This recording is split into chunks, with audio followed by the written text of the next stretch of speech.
Okay, everybody. Hope everyone had a good day and good dinner. We got to cover a lot of stuff again. It's one thing after another. Something's got to happen. We got this, we got that. We got so many distractions.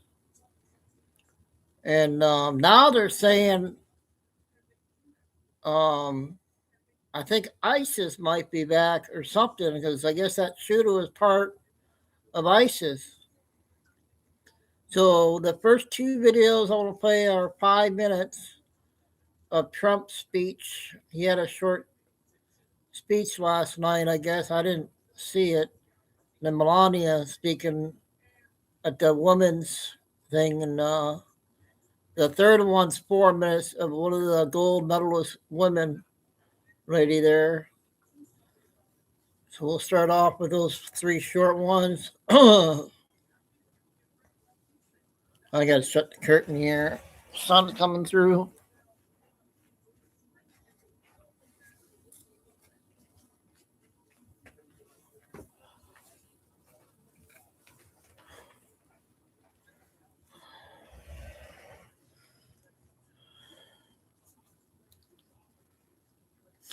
Wow, Terry's the first one. You get a purple star. You're getting on time. Glad you're coming in early.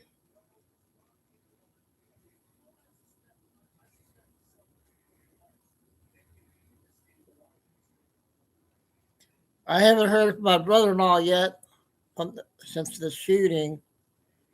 He's busy, so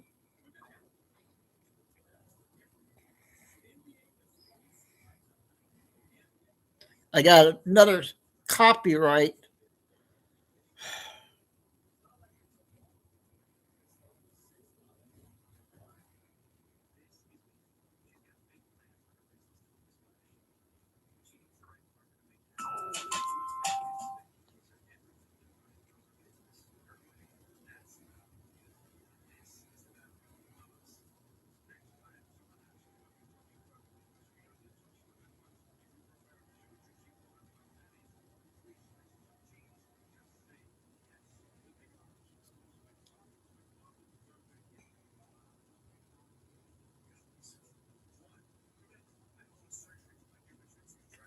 So did everybody like that 3-clip thing with Iran videos?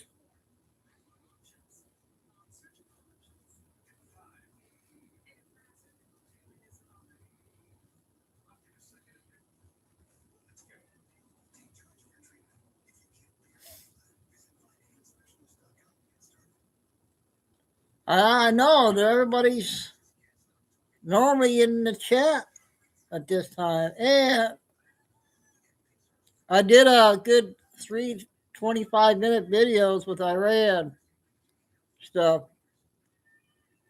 from the war. We had a shooting about an hour from me near where my brother-in-law is working. Hopefully he'll get some videos. I don't think he can.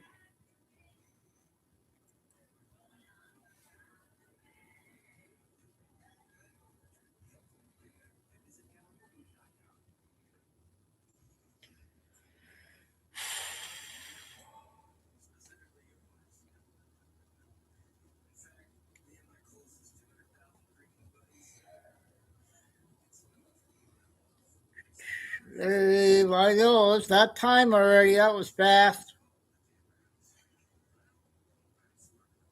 I think there was another shooting with two.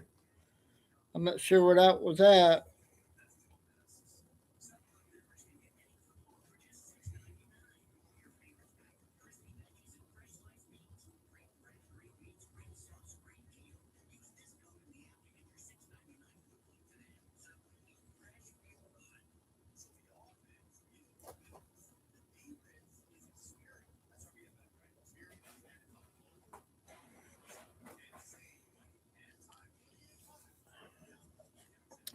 Yeah, Lucy's running. She has to work late tonight. Carol should be in. Okay, gonna listen tonight or come in. But I'm gonna go ahead and get started because I got a lot of stuff to get out. So we're gonna do a Trump speech from last night.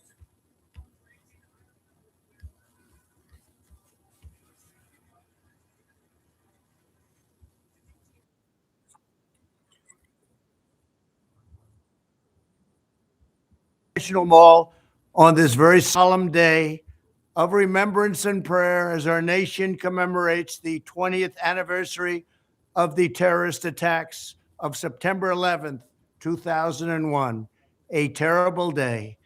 I want to thank Sean Foyt and everyone from the amazing Let Us Worship movement for hosting this very beautiful and incredible event. There's Kay. Since last year, you have brought worship and prayer to 132 cities all across the country, including the largest church service in America right here in our nation's capital. By uniting citizens of all denominations and backgrounds to promote faith and freedom in America, you are strengthening our entire nation, and we thank you for it. There could be no more fitting night for Americans to join hands and bow our heads in prayer than this evening. 2 decades after nearly 3,000 Americans were murdered at the World Trade Center, the Pentagon, and a field in Western Pennsylvania, we honor the memory of every innocent soul killed in the September 11th attacks. We cherish their legacy and we reaffirm our everlasting vow to never forget. We all remember hearing in the hours and days after the attacks the stories of police officers and firefighters and first responders who showed bravery and daring far beyond the call of duty. As a lifelong New Yorker, it was extraordinary to witness the strength and resilience of people of that incredible city, and it is indeed an incredible city. They raced into danger toward the smoke without a thought of their own safety. The heroism of the NYPD and the FDNY Fire Department, Police Department, the Port Authority Police, as well as the first responders at the Pentagon, and so many others will live in our national. Is that one old, you guys?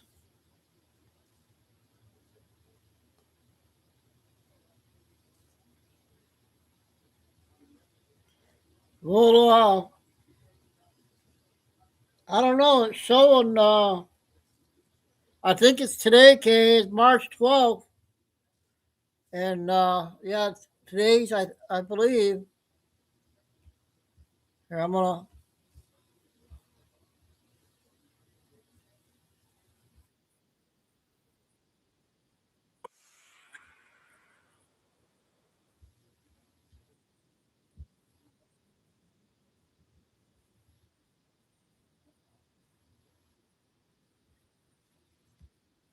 Eight minutes.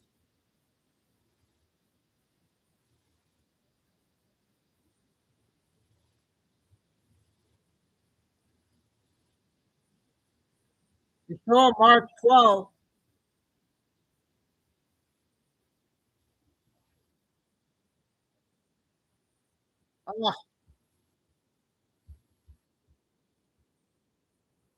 Oh, Memory for all time. Tonight, I want to express our thanks to every first responder present on the National Mall. You are the very best of our nation. You are incredible people. I also want to ask every American here today and all across the country to take a moment to share our gratitude for the countless people, active duty service members, veterans, and military families who have sacrificed to defend our country over the past 2 decades. And let's especially be thanking and thinking of the brave heroes who served in Afghanistan. They courageously volunteered to hunt down the vile killers who attacked America and to eliminate the menace of radical Islamic terrorism from the face of the earth. And I know what you're thinking, because we have suffered a great, great embarrassment over the last week. A terrible thing has happened. Terrible decisions were made by this administration. But you are brave, you are incredible, and it will be made up. Earlier today, members of the Let Us Worship movement placed flags on the graves of every service member in Arlington Cemetery who gave their life for our nation since September 11th. To the Gold Star families present on the mall, and to the families of all of the service members who have made the supreme sacrifice in our fight against the terrorist enemy, please know that you have our undying loyalty and eternal devotion and the love and support of every single American. As we pray and reflect on this anniversary, one story from that terrible day points the way forward for our nation and reminds us of the infinite source of our hope. As black smoke was billowing from across the Potomac at the Pentagon, and the skies of New York were full of ash and flame, a lone figure stood at a window near the base of the North Tower of the World Trade Center. Father Michael Judge was the chaplain of a New York City fire station. When the first plane struck the World Trade Center, he raced inside knowing the danger. Video testimony shows him standing still at the large window looking at people falling to their deaths. A friend and fellow priest later recounted that if you watch carefully, you can see the Father's lips moving. For those of us who know him, the friend said, he wasn't one that talked to himself. He was praying. Moments later, the South Tower collapsed and the implosion shattered the glass window and killed Father Mike. The day before he died, Father Mike spoke at the dedication of a New York City fire station. Before a group of firefighters, he shared a message that echoes across all time. You do what God called you to do, he told them. You show up. You put one foot in front of the other. You get on the rig and you go out and you do the job, which is a mystery. You have no idea what God has calling for you. You have no idea where you're going, and in some cases, you don't know why. But he needs you. He needs me. He needs all of us.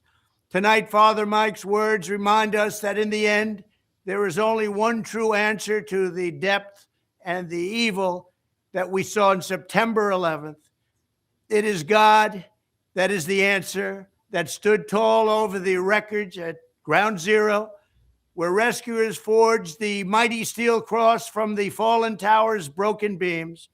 It is the same site that was seen hundreds of miles away in Shanksville, where the first spontaneous memorial to the heroes of Flight 93 was a simple but beautiful wooden cross. Just about over. And it is this same turning to God, the ultimate answer to evil, that we see here today as thousands of Americans gather on the mall to pray for our beloved nation and to pray for one another.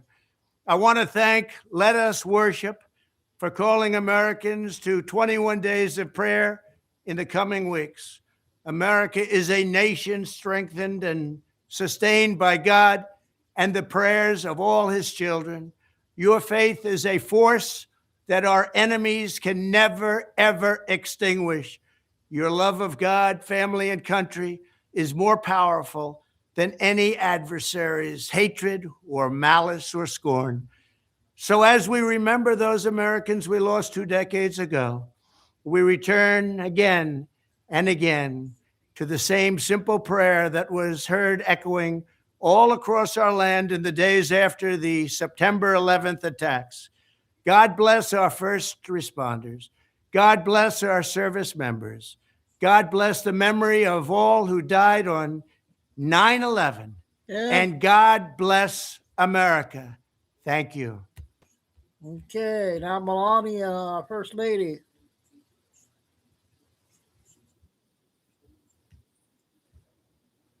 $5 minutes. wonderful to see here in the White House so many incredible women Carol. this afternoon. The strength of America is closely tied to the role women play in shaping their children's character, education, and morals. The values cultivated within our communities shape the voice and vision of our next generation. A woman's influence strengthens our democracy, capital markets, and time-tested business institutions. Across the country today, women are finding unique ways to balance career ambition and family. We all know these incredible women. They dominate America's workforce now more than ever before. As a visionary, I know success is not born overnight, but rather takes shape after a long and sometimes challenging process. Often alone at the top, I follow my passion, listen to my instinct, and always maintain a laser focus. In solitude, my creative mind dances, filling my imagination with originality. Attention to detail, demanding schedules, and multitasking are everyday realities when building towards success. The principle resonates across all my roles as a mother, humanitarian, philanthropist, and entrepreneur. As well as with my new film, where I shaped its creative direction, served as a producer, managed post-production, and activated the marketing campaign. Curiosity is a core value that keeps me ahead of the curve. Curiosity begets knowledge, opening doors to ideas and industry that I have otherwise overlooked. This unrestricted mindset has led me to build across very different sectors: fashion, digital assets, publishing, accessories, skincare, commercial television, and of course, filmmaking. The lessons I learned when launching my earliest ventures, such as how to build a brand, create superior product design, and activate an advertising campaign, remains just as relevant today. Markets evolve, technologies change, but the fundamentals of thoughtful leadership and continuous learning are everlasting. To all of the young women, entrepreneurs, and future leaders, make time for yourself, educate yourself daily, and spread your passion. Be courageous and take risks. Advance your profession through inspiration. A lot of good stuff tonight. Be a bold chief Had a good executive show earlier. while keeping your family, if you choose so, at the center of your nation's future. And now, it is my privilege to introduce our Commander-in-Chief, who throughout his career has demonstrated a strong commitment to promoting women in leadership roles. Please welcome the President, Donald J. Trump.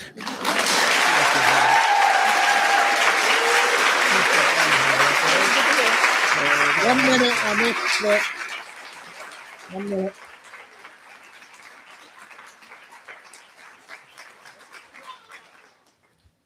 Well, thank you very much. Movie star, can you believe this? Can you believe it? That wasn't supposed to happen. We were supposed to have a nice, normal life. But she's terrific and big success. And I think it was #1 last night streaming. It went on streaming last night. It was #1. So I don't know. Maybe she's getting a little too big for the White House. We'll have to think about it. Anyway, thank you, honey. She really is something. I want to really congratulate you, and I want to thank everyone for being here today. It's very exciting. It's always exciting to be with you. We love women. Women are the whole deal, okay? And today is very special because we celebrate Women's History Month. That's what it's about every year. I've built my career auditing for quality. And this one's 4 minutes. Then the last one on this will be 10 minutes. Then we'll get to the shooting videos.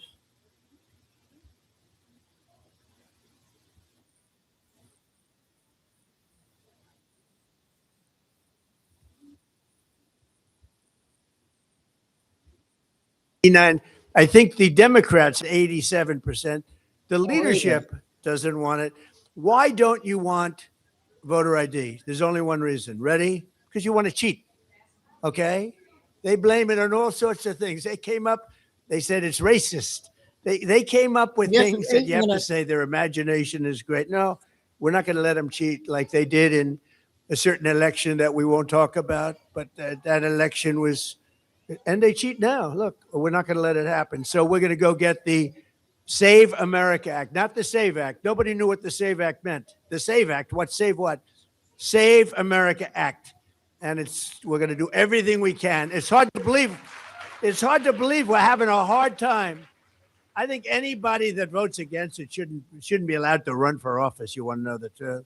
But we're working very hard on it. It shouldn't be. It should. Every one of those 5 points, every one of them is, I think, close to a 95%. They say voter ID. That's an 80% issue. It's not 80%. It's 99%, I believe, and so are most of the others. So those 5 points, I call them best of. They're best of Trump, like best of for an athlete, the best plays, best of. These are best of Trump. So hopefully we're going to get them. But I'm also keeping the men out of the women's sports, and I signed an executive order declaring that there are only 2 genders, male and female. Complicated, isn't it? Male and female. I don't think the first lady's going to have a problem. Am I okay with that one? I'm not, because she will say to me sometimes, I don't like that particular stance.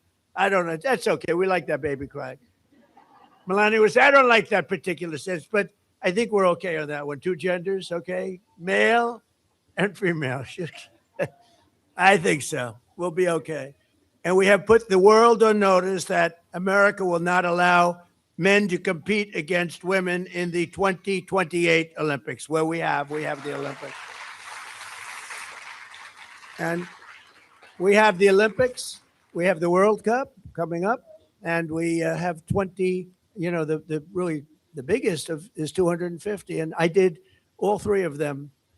I did the Olympics, I got the Olympics, then I got the World Cup, then I got 250, but I've never been given credit for that. The men, they won't give me credit for 250 years, but I'm here for 250. I tried to take credit for that, but I haven't been able to get it. But a person that I recognized immediately when I came into the room, I looked down, I said, because I didn't read, I can't, if I prepare my speeches, I won't have time to get things done. Do you ever hear that? Yeah, I cannot prepare. So I didn't know who the hell I was speaking to, but I walked in and I saw this beautiful woman with the blonde hair. I watched that bobsled. I don't know how the hell you do it, Kaylee. But Kaylee was the star, big star of the Olympics and other Olympics also. And she's a 6-time Olympic medalist. Think of that. And she's won more gold medals than any other female bobsledder in history. She's a total champion. I watched the whole deal with you. You were getting ready, and they said, maybe, I don't know. She was prime 8 years ago. They said that was terrible. And then you ended up winning again. You're going to be prime for a long time. I'll tell you that. What a tremendous athlete. And it's an honor. But I literally walked in and I said, because I don't know most of you, unfortunately, but I knew her because I watched that whole thing. And she recently got back from Cortina, Italy, where she won 2 bronze medals as America cheered her on, and she's won the golds, and she's won more than anybody else. And it's amazing to have you here, and it's a great honor. Come on up, Kaylee.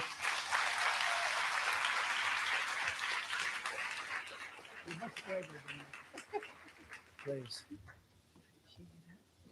I don't know about braver, but it's a real honor to be here today. Yes, I'm a 6-time Olympic medalist, 3 of them gold, but the title, I'm most proud of his mom. Thank you. Yes. My journey to motherhood was a 2.5-year process through IVF. And I was constantly told that as soon as I became a mom, my career in athletics was going to be over. I was never going to reach the Olympic podium again. Mentally, physically, I could never get my body and my mind back. And I think the ultimate way to tell somebody that, they'll never do it, say don't do it, and I'm going to go out and do it. That's just how it goes. The ultimate dream I had was to become a mom and then be able to stand on the Olympic podium. And this year I got to do that with my 1.5-year-old son. Thank you.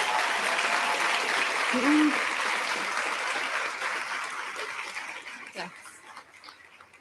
So being able to earn these 2 bronze medals, they feel like gold. They really do. He is my gold medal and will always be for the rest of my entire life. As a legal immigrant competing for the United States of America, a country that has adopted me, it's one of the greatest honors I've had in my entire life. Having my 1-year-old son chase me around the Olympic podium, another huge honor and a dream come true. I want to encourage every single mother out there to follow your dreams and don't let anybody put limits on what you believe you can do. The only Olympic medalists we're actually allowed to award what's called the Order of ECOS. So every Olympic medalist in the United States gets an Order of ECOS that they get to hand to somebody in honor and recognition of somebody who's made a meaningful contribution to their journey to the podium, because Olympic medals are never achieved alone. So I am here today, and I'm so honored to present this, my Order of ECOS medal. What?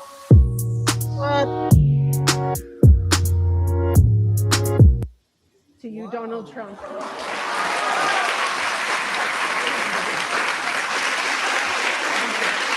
Wow, this is good. Thank you.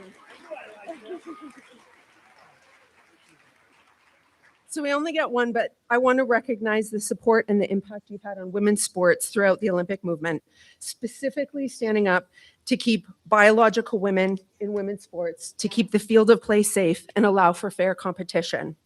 Furthermore, because your policies are creating greater access to IVF, so families like mine can continue to grow as I look to become and expand my family again, I believe this actually makes you the first president in history to ever be awarded an Order of ECOS as well. So thank you.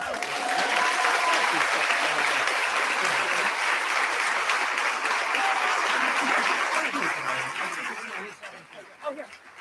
We'll do that.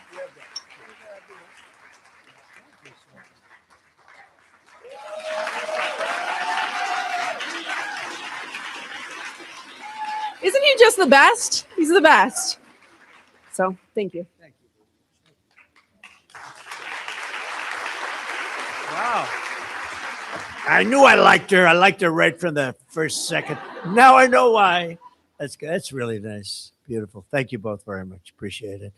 So I'm going to now do a little signing, and the signing is going to be very impactful, very important. And it's something that Melania feels very strongly about, and so do I. And perhaps the people that I called before, come on up, and if you want, bring your families up. Bring your families, and we'll sign all together. Is that okay? Come on.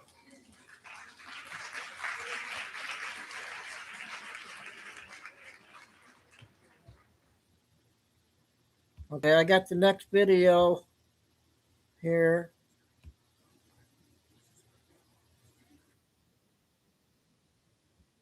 Ten minutes. There. I have been a waitress for over 20 years, and a lot of the people I've seen come and go in the industry are single moms, and they work hard. They're the hardest working people I know. And then at the end of the year, they're always super stressed out because they don't know where they're going to come up with the extra couple $1,000s that they owe on the taxes. And this year, I had to do a double take. I had to do my taxes twice to make sure this was real. I couldn't believe it. Thank you. Thank you so much. Thank you. I appreciate you. I love that ending. Wasn't that beautiful? That's from the heart. That's from the heart. Thanks, Heather. Spend it wisely, right? Thank you. Also with us is Nora Pruitt, a proud mom of 7 and a sheet metal worker from Baltimore, Maryland. She's seeing how our manufacturing renaissance is bringing opportunity back to America. And If you would, please come up. Nora, thank you. Thank you very much.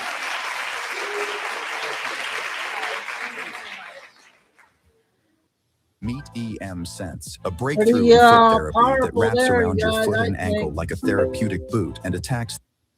Hi, I'm Nora Pruitt. I'm blessed with a wonderful husband, Jason Pruitt, and my 7 adorable children.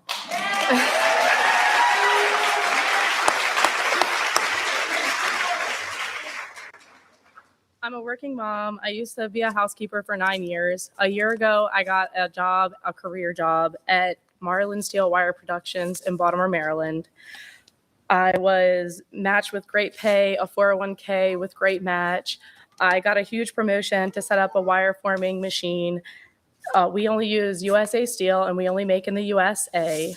With the big, beautiful bill, we were able to buy one of the most expensive tools our factory's ever bought. Within that, it totally changed our lives. We were able to buy a 5-bedroom home on an acre of land. I just want to tell you thank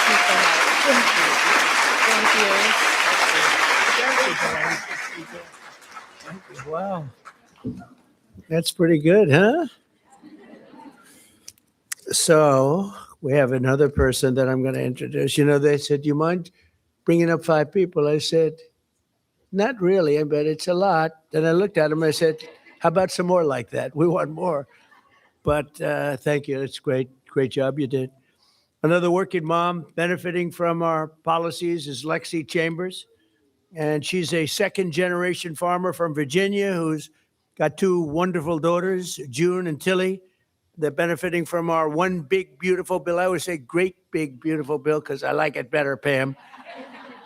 I say, "Sir, that's not the exact." I said, "Don't worry about it. It'll be just fine. Great, big, beautiful bill," because that's what it is.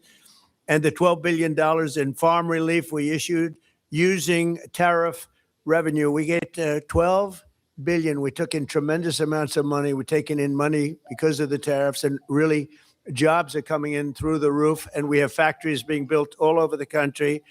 As an example, in the last administration, less than $1 trillion in 4 years. We've taken in $18 trillion plus in 11 months. We haven't included the 12th month yet. So we're at more than $18 trillion, and it's a record in the history of our country. We've never done anything, and that was for a lot of good things. It was because of November 5th, but it was also because of tariffs. So, Lexi, please come up and say a few words. Lexi, come on up, Lexi. Oh, it's so beautiful. Nice to see you. Come on in. Hi, my daughter June had to join me. She was not one to stay. As a second generation, wife of a second generation Virginia farmer, one of my biggest goals, second to teaching my children to love Jesus above all else, is to ensure that my daughters have the opportunity to farm one day. President Trump, your support of American agriculture through your changes and updates of the estate tax relief for family farms has allowed families like mine the opportunity to ensure that my daughters can farm one day. Thank you for your work on OBBB and your support of the American family farm. Thank you very much. Thank you.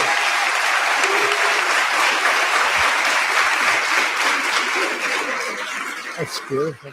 You know, one of the things that we were just thinking about and talking about, and something so important is exactly that. You mentioned, I never mentioned it, but so big when you want to pass on your farm to your beautiful daughter someday. A lot of people, until we came along, I came along, we all came along together. You had a tremendous estate tax. They call it a death tax. You want the farm to go, well, they had tremendous estate tax. In some cases, they're sort of semi-land rich, but cash poor. But that's the way it is sometimes. And farms were being lost all over the country. They were being taken away from the banks. And we ended the death tax. We ended it for the farmers, for manufacturers, and small businesses. So you're not going to be losing your farms anymore. Okay? It's going to be a long time from now, many, many years, 70, 80 years, but it's just going to have no tax to pay, okay? It's going to be in a long time. Thank you very much. That was great. One of the most important ways we can support women is by bringing law and order and public safety back to our country. And for the past 10 months in a row, think of that, 10 months in a row, 0 illegal aliens have been admitted to the United States, which is an amazing number. In 1 year, we've seen the largest decline in murder and the murder rate in 125 years. It's back to the year 1900. That's before my father was born. He never liked talking about age. He probably would hate me saying that, but it was before, way before my father was born. And 125 years, the lowest number of murders. And part of that is what we've done with your department, Pam, and what we've done with some other departments. And Homeland has been amazing. So many people have worked so hard. You know, Washington, D.C. did not have a great reputation for security and safety. And now, as you know, it's the single, well, let's just say it's real safe. Because somebody's going to have to be very careful with the fake news media. They will say, well, wait a minute, there was a place in Tennessee that was slightly, it's gone from a very dangerous place where a lot of bad things happen to one of the safest cities in the country. You can come here now, and we've had an amazing record. It's been incredible. It's a real turnaround. Likewise, Memphis, Tennessee, a lot of problems. The mayor called, the governor called, and we went out and did a job. And in 3 months, crime is down 74%, and we'll get it down even beyond that, much beyond that. It was very quick. But I also deployed the National Guard to bring back safety to Memphis and New Orleans and all these other places, and they have done some job. What great people they are. Our capital is now considered, in fact, here's a stat, the safest capital anywhere in the world. How about that? We went from probably the most unsafe. I think we went from the most unsafe to certainly one of the safest. And here today is an outstanding female law enforcement officer keeping her community safe, Sheriff Michelle Cook from Clay County, Florida. Great place, Florida. Come on up. Michelle grew up in a military family, started as an officer almost 35 years ago, and has now been sheriff for nearly 6 years. And she's done a great job, and maybe more importantly, she's a great mom, they say. I think you're a great mom. So thank you very much, Michelle. Please. Thank you. Thank you. Mr. President, the only place safer than Washington is going to be Clay County, Florida. Okay. All right. Good afternoon. My name is Michelle Cook, and I am a 35-year law enforcement veteran, and I currently serve as the elected sheriff in Clay County, Florida. And I'd like to thank the President, Mrs. Trump, for having all these beautiful women in here today. Thank you so much. My husband, Don, and I are raising a big, beautiful blended family that includes 6 kids. And there's 2 topics that I know very, very well. That's raising kids and serving my community. Raising a family is an honor. And with President Trump's no tax on overtime law, families can now recognize additional dollars from their hard work.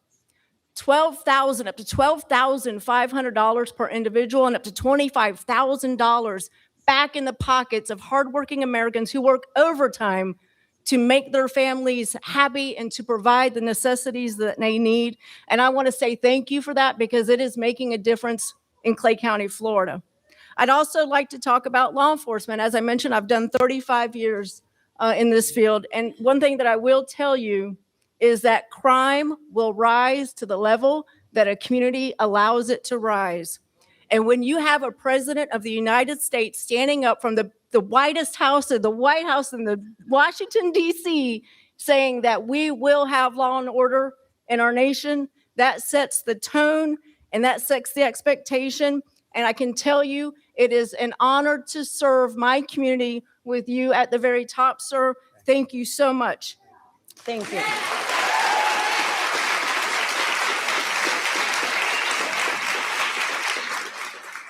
In closing, I would like to say God bless our first responders, God bless our military, God bless our president, and God bless the United States of America. Thank you.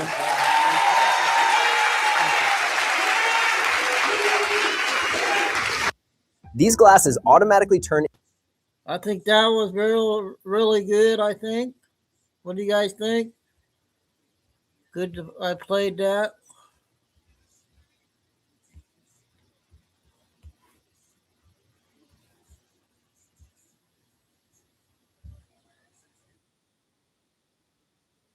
A minute, I missed that one. Our toxic empathy will be undoing. Enough third world criminal and legal migration from places that hate us and people that are going to kill us when we bring them over here. And that's happened today in 2 separate terrorist attacks. America is under attack right now. We've been saying keep your head on a swivel, and this is why. A shooting at Old Dominion University in Virginia, a large and prominent university. 20,000 students go to this university. The gunman is dead. He's injured 2 people. Good riddance to this monster. Well, who was the person, the terrorist, who opened fire at Old Dominion University? If only there were signs. Well, there were signs, actually. Hold on.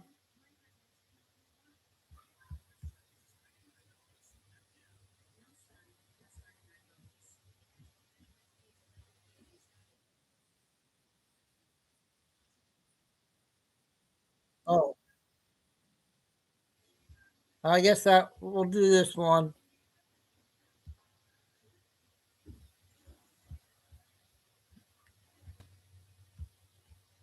Then he's saying the same thing. The man who opened fire at Old Dominion University was a terrorist walking on the loose who had ISIS affiliations. We knew about this. His name is Mohammed Jallah. He's a naturalized U.S. citizen, wasn't born here, doesn't belong here. He's from Sierra Leone. How the hell did he even get over here? Who stamped his paperwork? Convicted in 2017 of providing material support for ISIS, traveled back to Africa multiple times, joined ISIS. We put him in prison and then let him out to go commit murders, to go kill and commit a terrorist attack. This is what the DOJ said on his arrest in 2016. Jola praised the gunman who killed 5 U.S. military members of a terrorist attack in Chattanooga, Tennessee in 2015, and stated that he's been thinking about conducting a terrorist attack. Well, ladies and gentlemen, look at that today. 1 dead. Correction from the earlier tweet. It is a breaking news environment right now. As shooter, terrorist opens fire at Old Dominion University. Suspected gunman has been killed. 2 victims. Wow, if only there were signs. Oh, wait a second. There were signs. He was arrested for being a terrorist, and we couldn't deport him permanently. We had to leave him here. Our toxic empathy is suicidal. I'm reliably informed the attacker of Old Dominion University is Mohammed Jallah, the same Jallah who was previously convicted of providing material support to ISIS. Look at this. And then planning terrorist attacks in the United States of America. First-hand witnesses to this attack confirms this is all true. Do they describe those people at all? The description of the shooter, they said he was a Muslim man. I know he was a student at ODU. Was shooter. That's the sound of an American oil company hard at work. Want to be a part of it? Listen up. Hello, my name is Adam Ferrari, and I'm the CEO of Phoenix Energy. Mohammed Jallah. He was arrested for providing material support for ISIS. Why is he free to go kill Americans instead of in Guantanamo Bay for the rest of his life? Or maybe better yet, back in Sierra Leone in a prison there. He's convicted. He was let out of federal prison in 2024, December of 2024. Goodness gracious. The identities of the 2 involved have not been released. Officials say the shooter was killed. 2 others were injured. Campus under lockdown. A multitude of gunshots, and people were screaming. Shooting took place shortly before a separate active shooter situation unfolded at a synagogue in Michigan. Let's head on over to Michigan now. Synagogue shooter dead. This all happening at the exact same time. Can't tell me there's no connection. There's got to be a connection. Shooter killed after driving a car into Detroit synagogue preschool, opening fire. Cops say the children and staff survived the attack. This guy rammed his car through the synagogue and then was driving down the hallways. See here the black smoke, the smoke billowing out of the building, was driving down the hallways, firing guns, shooting firearms, and trying to mow down kids here in Detroit. was able to ram his car through the hallways, was able to rampage through the entire school.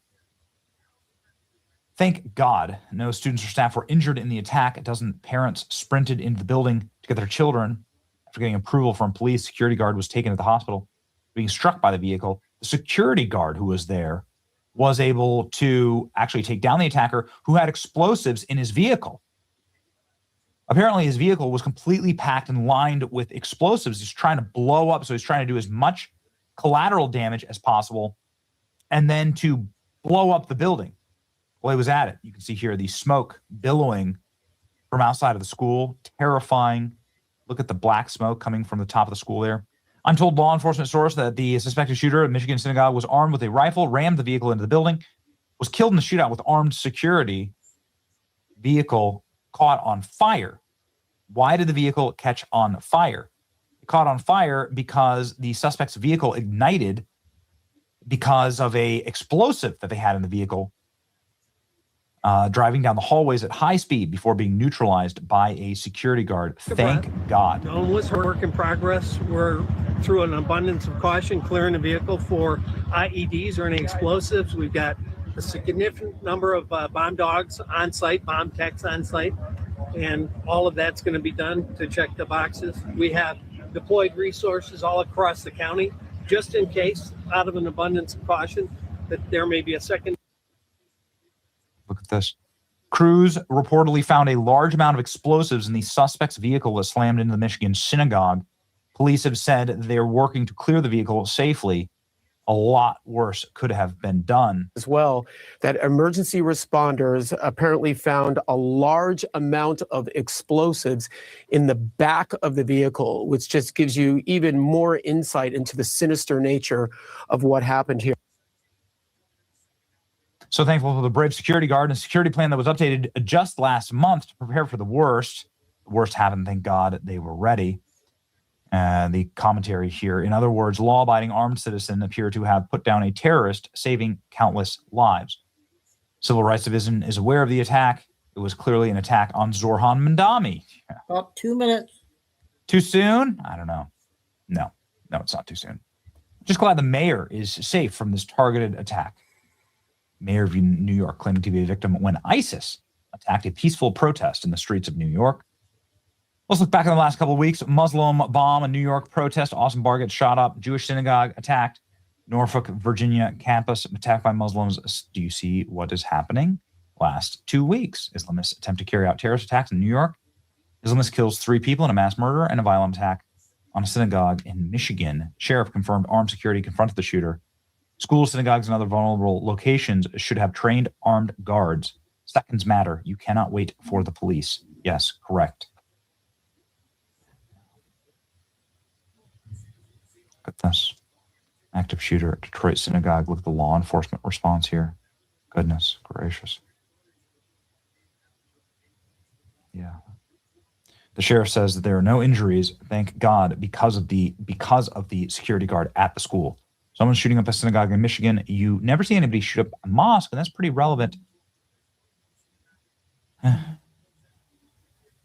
All Jewish organizations are now on a lockout protocol. Abundance of caution. Active shooters. Abhorrent evil. Pray. Ladies and gentlemen. Thankfully, nobody was hurt here. But who knows? These things develop. Active situation. Here's what we know. You have to keep your head on swivel no matter who you are. If you are an American, ensure that you are safe. You have a God-given right to carry and arm yourself, to defend yourself, and to put down a threat. It's not perfect, but it's the best we got. It's a lot better than having nothing. That's what most people around the world have. So take advantage. Carry. Keep your head, again, on a swivel. Stay frosty. Stay extremely salty. It's your boy Benny. Pray for the victims today. See ya.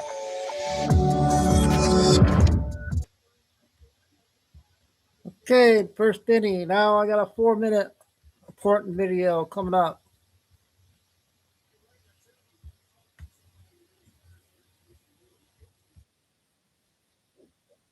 I don't know how old this is. Without a doubt, and it will We be a gotta- great day. This needs to be done. This is the the worst time in the history of all humanity right now we're living in. You know, when you read biblical times, we're 8.5 billion people on this earth. Biblical times, not that many people, but when you read Moses, they killed the babies. During the time of Jesus, Herod, they killed the babies. They tried to annihilate him. It's the same thing, same devil. And this is going to end. I know it, but whether I live, that I would give my life to make this end.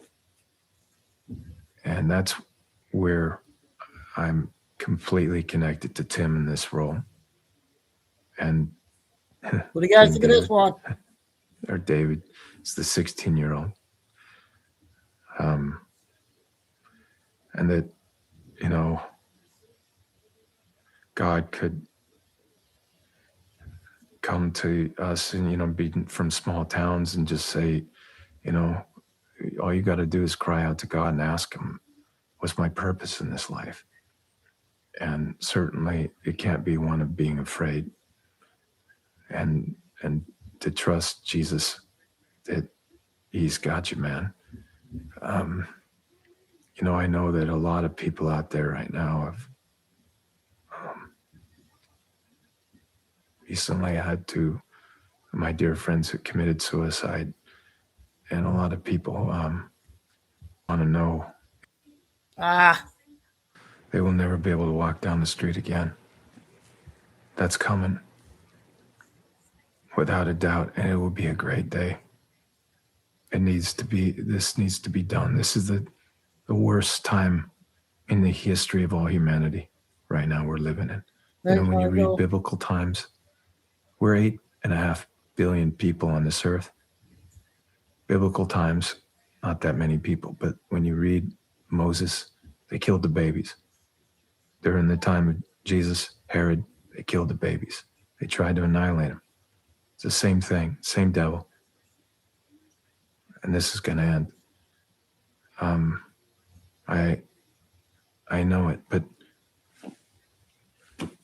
whether I live, that I would give my life to make this end. Sorry about that, you guys. I was going over the thing. I think we saw all of it.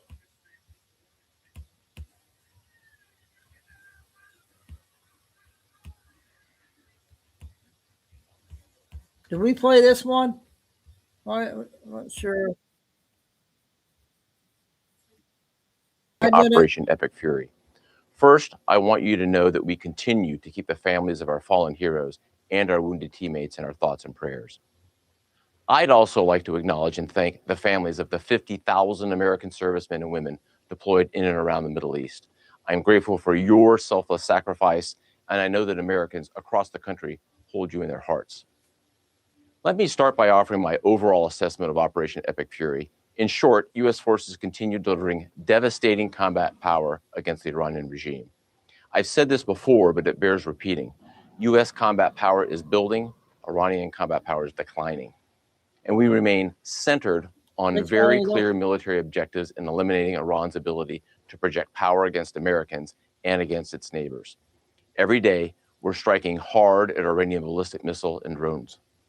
To date, we have struck more than 5,500 targets inside Iran, including more than 60 ships, using a variety of precision weapon systems. Just yesterday, we had strike waves nearly every hour from different locations and directions going into Iran. We also took out the last of 4 Soleimani-class warships. That's an entire class of Iranian ships now out of the fight. I'd characterize our strikes as being unpredictable, dynamic, and decisive. Since the first 24 hours of this campaign, Iranian ballistic missile and drone attacks have dropped drastically. But it's worth pointing out that Iranian forces continue to deliberately target innocent civilians in Gulf countries while hiding behind their own people as they launch attacks from highly populated cities in Iran. Of course, forces executing Operation Epic Fury aren't just defending against Iranian threats. We are methodically dismantling them by hitting Iranian missiles and drones, as we also strike their defense industrial base. Just last night, our bomber force hit a large ballistic missile manufacturing facility, as an example. So it's not just about what's shooting at us today, it's also about eliminating the threat in the future. Now, let me show you a few of the results from the tremendous efforts by America's joint force. Here, you see an Iranian Jamaran class warship, a large patrol ship, I don't a think I drone played this smuggling vessel, one. and 4 other surface combatants docked at Chabahar port in the Gulf of Oman the day before we launched Operation Epic Fury. Here's the same pier 4 days later, all ships taken out of action. This Bayandar class surface ship was hit and rolled on its side. Here's another example. Here you see 2 Iranian surface combatants docked at an Iranian naval base near the Strait of Hormuz, just hours into the campaign. And here's what they look like 3 days later, engulfed in flames after we struck them with a precision weapon. For years, the Iranian regime has threatened commercial shipping and U.S. forces in international waters. Our mission is to end their ability to project power and harass shipping in the Strait of Hormuz. From the air, we've achieved a concentration of air power with back-to-back waves of advanced fighters, creating constant pressure on the enemy every single day. Our dominance is not a solo effort, it's a testament to the strength of our ironclad alliances. We continue to coordinate closely and effectively with Israel in this very large operation, and we are also coordinating and serving side by side with all of our partners in the Middle East. We're on a path to eliminating Iran's ability to threaten Americans and our friends, and we are achieving this through a combination of lethality, precision, and rapid innovation. Let me highlight a few examples, at least the ones that aren't classified, of how we are achieving lethal effects in entirely new ways. First, our warfighters are leveraging a variety of advanced AI tools. These systems help us sift through vast amounts of data in seconds so our leaders can cut through the noise and make smarter decisions faster than the enemy can react. Humans will always make final decisions on what to shoot and what not to shoot, and when to shoot. But advanced AI tools can turn processes that used to take hours and sometimes even days into seconds. I continue to be impressed with all the branches of the U.S. military. The entire team is performing superbly. Strike operations from our joint force continue, as I've said. I assess that we are clearly exercising air superiority over vast swaths of Iran. We have the most integrated air defense umbrella in the Middle East, and our defensive operations from the Army, Navy, Air Force, Marine Corps, and Space Force teams are performing magnificently. A note about the Space Force. Our space superiority has been a critical enabler to this fight. Unseen by the world, the Space Force is doing 2 things.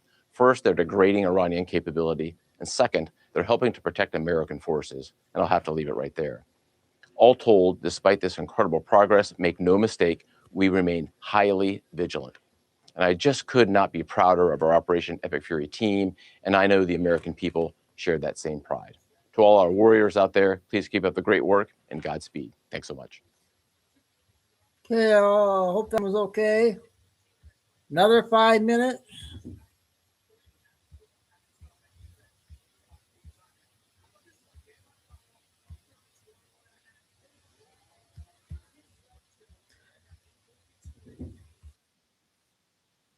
This one here, I don't know about, guys. I don't know about this guy. Looks like it's going to be like the first few days in April, so we'll soon see. But what they're basically saying is that Nasara will be announced to the globe. So you guys that want to will hear show this that or the not? system is beginning. And then following that, there'll be an emergency broadcast system going around globally where they're literally going to be spamming out all the documentaries of everything that has gone on. I don't really want to play it because he's putting out dates.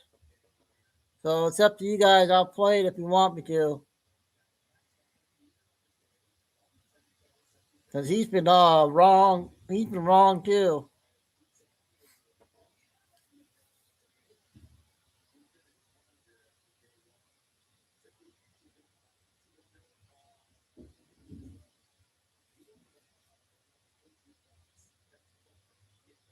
Yep, Kim.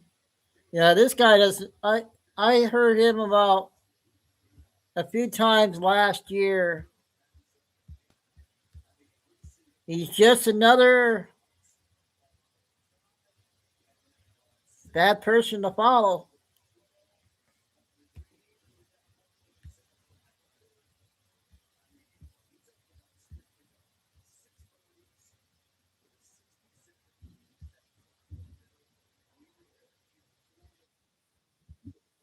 Let me know about this one here. 9 minutes, you guys. Please don't watch this. Also, if you just had a large bowl of cereal, breakfast cereal, please don't watch this. Put this in your saved folders for later when you got time to think. Because you're going to need a lot of time to really wrap your mind around this. Because what I'm about to say is going to be known as that's crazy. But in the future, very short future, it's going to be a well-known fact. It's just a lot to process right now. So save it for later, and here we go. So if you're familiar with Moore's law, it says that technology exponentially multiplies, like it gets faster and crazier. And I've always wondered, what happens? Where does it go?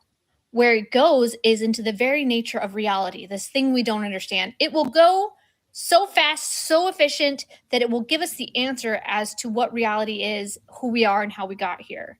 Because we don't know what reality is. We put it under a microscope and it just gets more and more bizarre. We look, we go farther, we build multi-million-dollar machines. There's just more, very bizarre on the quantum level. We don't know what reality is, and that's weird. Speaking of that, we also don't know where the human mind is located. We have no idea, and we also don't understand what thoughts are. The brain lights up when you think thoughts, but we have no idea where this mind is located.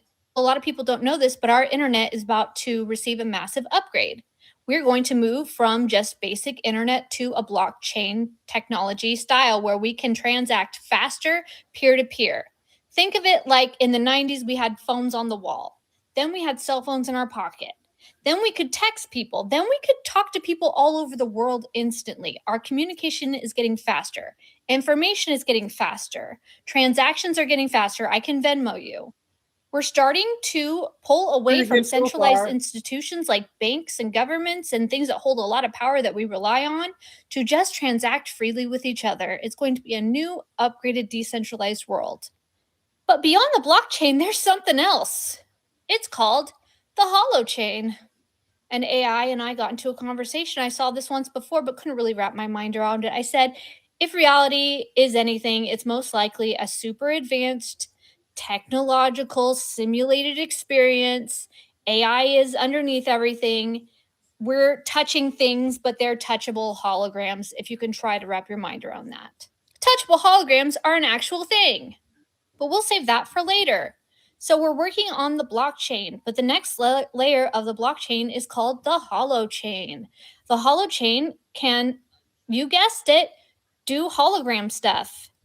Remember in the CIA documents in 1983, they released saying that we are holograms. Oh, this lady bad then? It's possible. And AI... Okay, I better not play here no more then. I'll get you the other ones.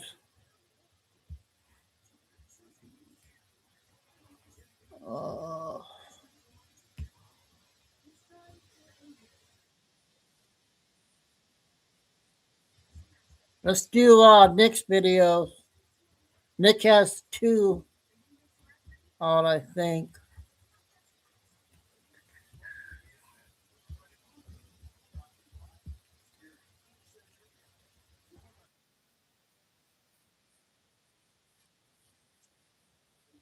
Did I play this afternoon, you guys? Multiple billion-dollar fraud scam. Elections are a joke out there, but this, ladies and gentlemen, is probably the most blatant act of corruption I've seen in quite some time, and it's just a testament to how bad things are in California. Now, what we're about to watch is a video, and you're going to see in this video, people are lining up in droves because they are getting paid $5 each to sign a ballot initiative. But as you watch the video, you're going to find out that it gets much, much worse than just that. First of all,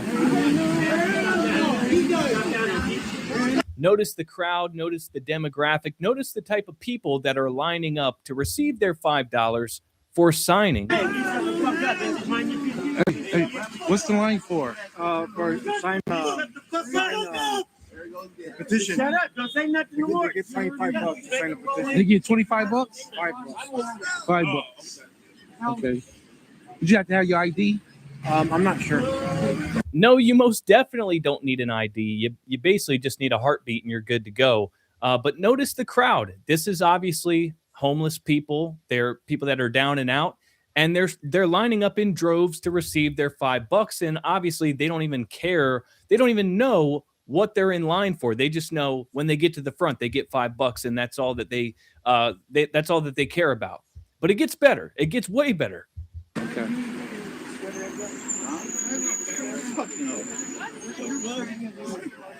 Never. I never been taking steps in my life. What do I need?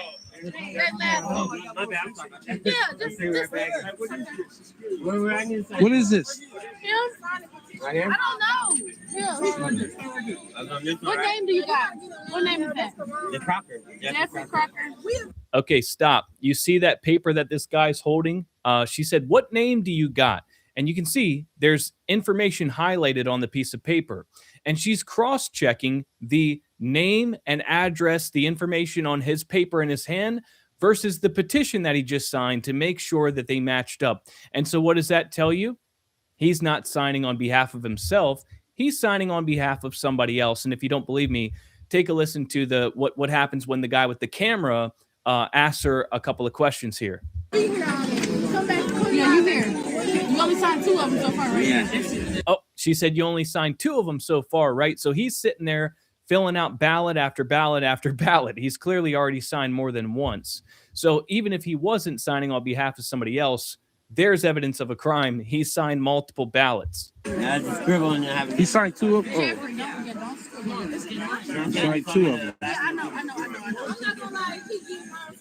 It's gonna get I get $5 too? Yeah. And what is it? Just sign it. Won't even tell him what it's for. Just sign it. Just sign it and you get $5. Just sign it? Yeah. You ready now? First name is going to be Carol. Last name Sanderson. This is the address right here. This is the city, Avila Beach. And this is the zip code. Oh, that. So remember, first name is Carol. I get it. Yeah. I got you. Sign it here. She noticed the camera. She saw that she was being recorded. You saw her demeanor change. But yeah, today you're Carol. You are not, Joe. You're not Sarah. You are Carol today. We need you to sign on behalf of her on this ballot initiative to receive your $5. Now, that in and of itself is pretty bad. But guys, once you understand what they're signing, it gets so much worse. So you've got a line of homeless people lining up to receive their $5, and they're signing on behalf of other people. Obviously, this group, they've paid for some type of database of people that live in the area. And so they are signing other people's identities onto this ballot initiative. And what are these homeless people signing up for? Well, they are signing up to block a high income earners tax from billionaires. And this is all being funded. This ballot initiative, this signature gathering is being funded. $35 million have been pumped into this from big tech billionaires like Google co-founder Sergey Brin. And they are lining up to block new taxes on high earners in California. 3 minutes. Is that not the most sickening thing that you've ever seen in your life?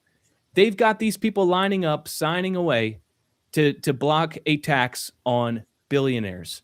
Now, apparently, this has been a recurring problem in California. In 2018, the LA District Attorney charged 9 people with felonies for paying homeless residents with $1 bills and cigarettes to forge signatures on ballot measure petitions and voter registration forms. It's not surprising that the large infusion of money into these ballot measures is attracting unscrupulous fraudsters with tens of millions, massive pouring in. Signature harvesters have reportedly made as much as $17,000 a week during this election year. Man, I'm in the wrong freaking business.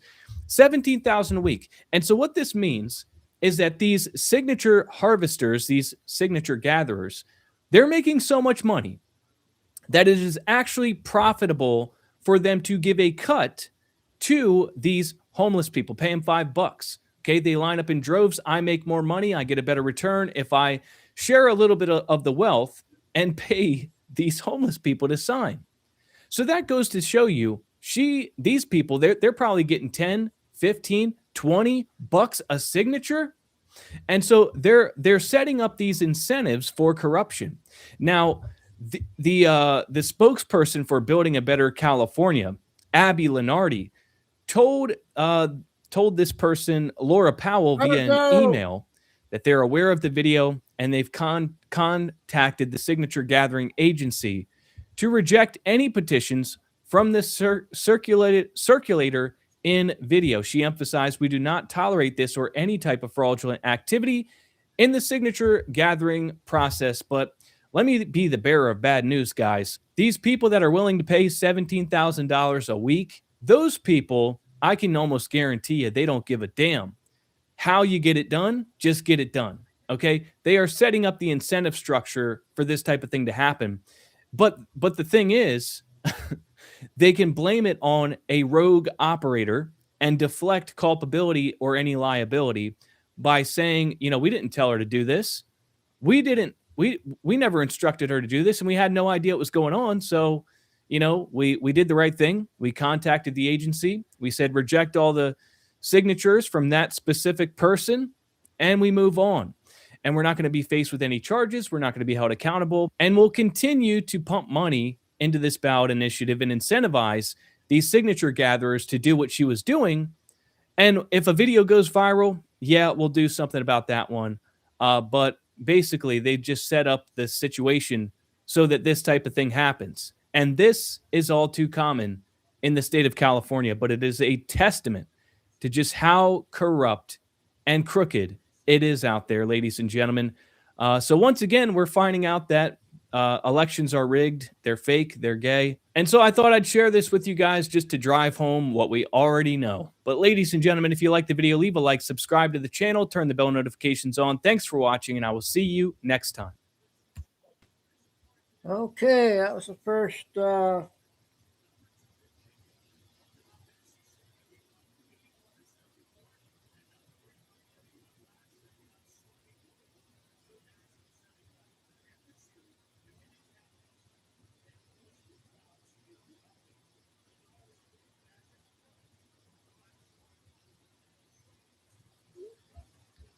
we got our TikTok lady. Lucy's working late tonight.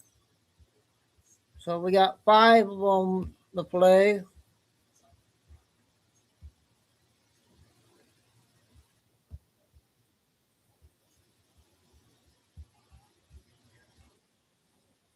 Number one, we had a active shooter this morning in Virginia who has been taken out. We have another one right now at a synagogue in Michigan, and an active shooter.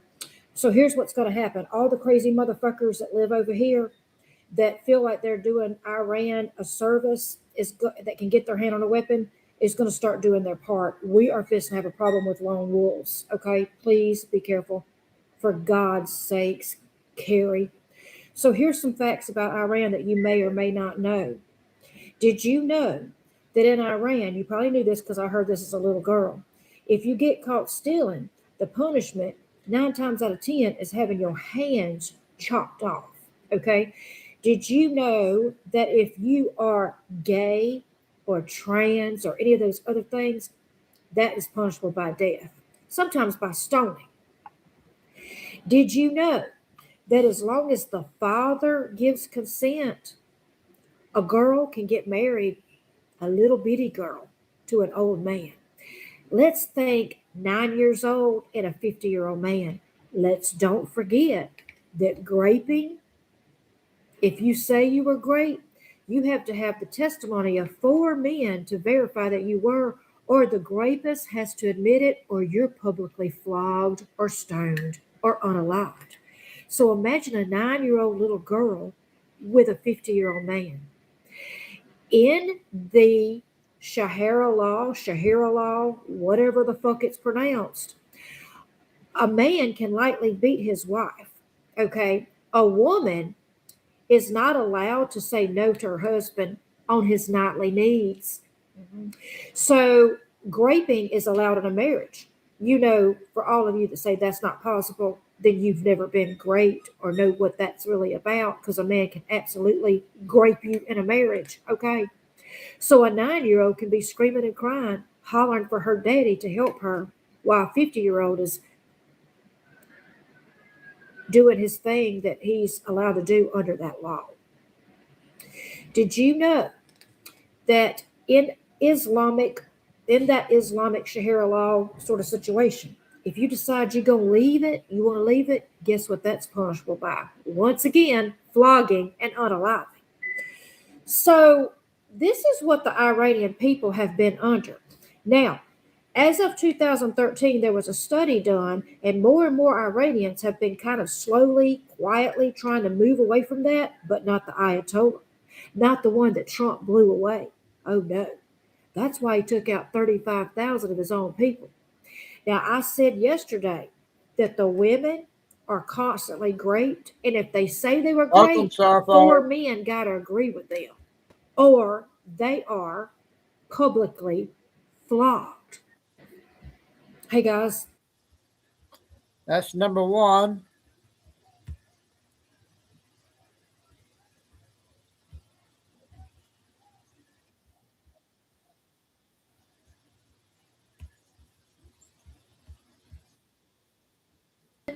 That was over in Iran, who was sentenced to 33 years and 143 lashes, which I believe is more than Jesus received, for trying to protect women who were being unalived and flogged for not wearing a hijab. They took her assets. They took her husband's assets. They jailed her husband. They beat her son when he came to visit her in prison. I'm going to post her name right here so you guys can look her up. Google her, okay? She's rotting in prison right now, so let's hope that when Trump gets his people over there, we get her out. We've got senators over here in America that's been calling for her release. Now, she is rotting away in a prison, and guess what happens to women in prison? Let's don't forget. For all of you, and I understand red-blooded American men. Guys, I'm from the country. I understand how men think. But I'm also an animal lover. And for y'all thinking it's funny about the goat situation, there's not a fucking thing funny about that. Them goats are not consensual about what's happening to them. And yes, that happens. It also happens with Three little more boys. of her. I And told then y'all we'll before, do don't Billy know if you saw my Bean next. video. I dated a guy who was in Iraq, who woke up to that happening by Afghanistans in their tent. The American soldiers handled that real quick, and then got talked to and said that was their culture, that they really couldn't do that, but they didn't allow it to happen again. Imagine your 8-year-old son with eyeliner, lipstick, makeup, and in a little tiny itty-bitty dress, being passed around to soldiers while they do what they want to. And there's a name for it. This is what we've got. This is what the liberals are on the street protesting for. This is what they're protesting for. And all you purple-haired motherfuckers that are protesting for this, do you think that if this comes to your door, that they are going to go through their records and go, well, hang on, this one was protesting for us? They could give a fuck about you, honey. You are an American. That's all they care about. You are going to be unalive, just like any of the rest of this, just like the rest of us, if this happens. So keep on keeping on. I hope I've enlightened you a little bit. I'm going to post some things in the comments. Hopefully it won't get deleted. Start doing some research on what happens over there. Okay? This is why I love my president. He's just kicking ass left and right, freeing people and freeing countries. Thank you, President Trump. Yep. Okay, I got 3 more here. 2, 3.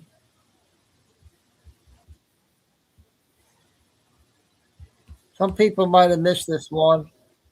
Don't want to violate TikTok standards by, saying who's doing fraud in Minnesota.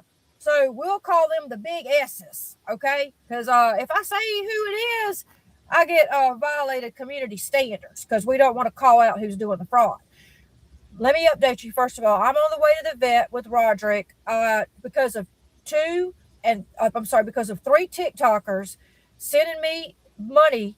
I'm able to do more today than I was able to do yesterday. And I am going to find out today what the hell is really going on.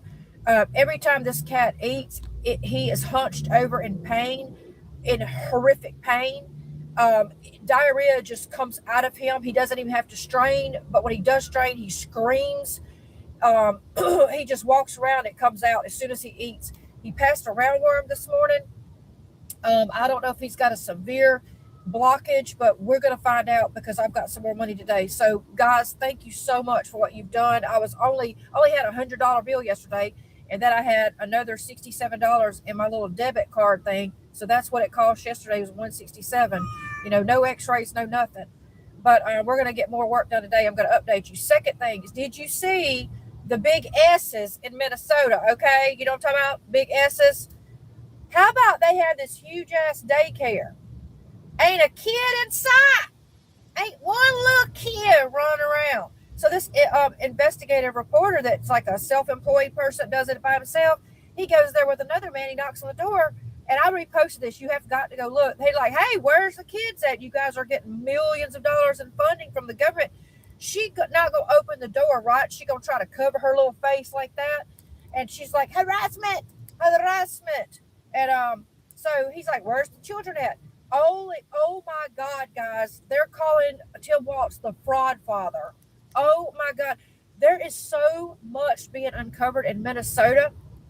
All the hardworking people that paid their taxes, you gave it to the big S's, okay? So that's all being uncovered. Every time we turn around, it's a Democratic run area that's full of fraud. I can't put my finger on why. And if I could put my finger on why, TikTok would violate me. So I'm going to keep my finger right here. Okay, second thing, I get a message this morning.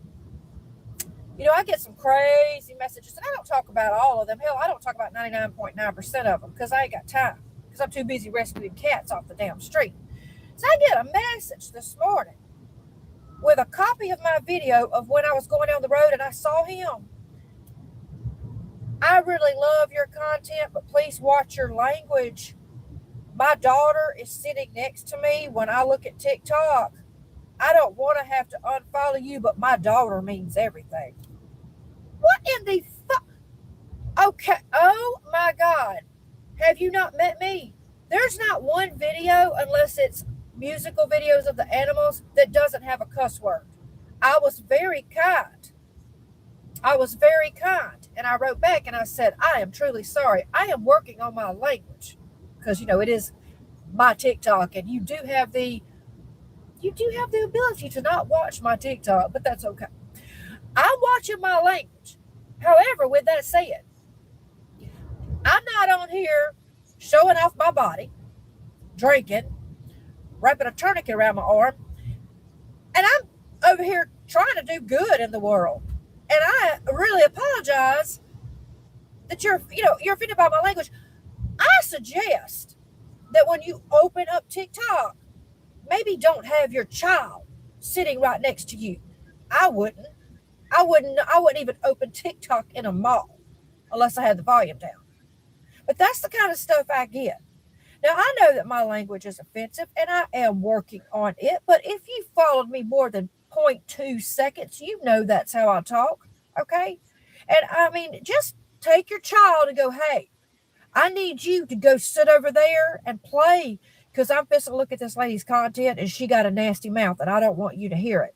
But no, message me about my TikTok and tell me to watch my language because your daughter means everything to you. Okay. I mean, what in the fuck in TikTok? I had to redo. Okay, I got 2 more.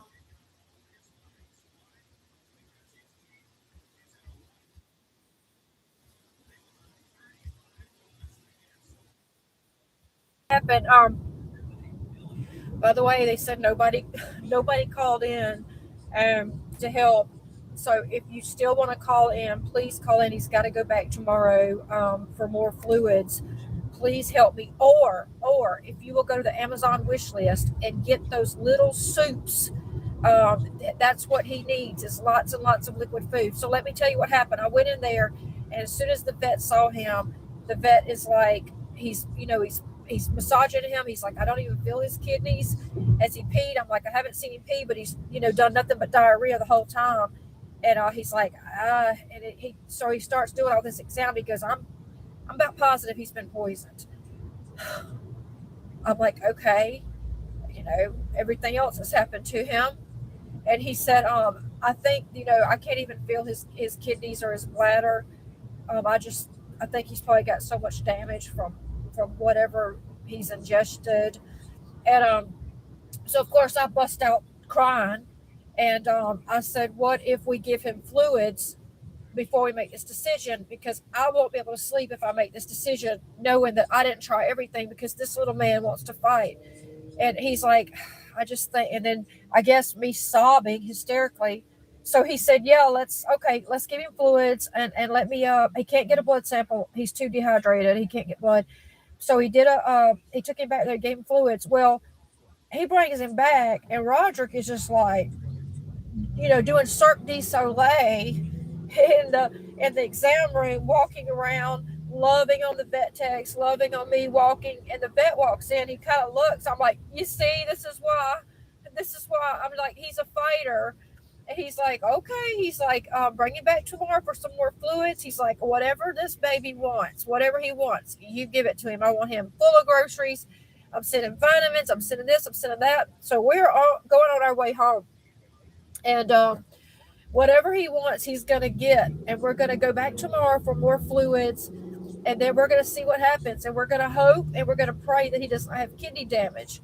He is only 6 months old. I don't know if I've already said that, but he is only 6 months old. He's just a baby. And he seems like he's lived his whole life in hell.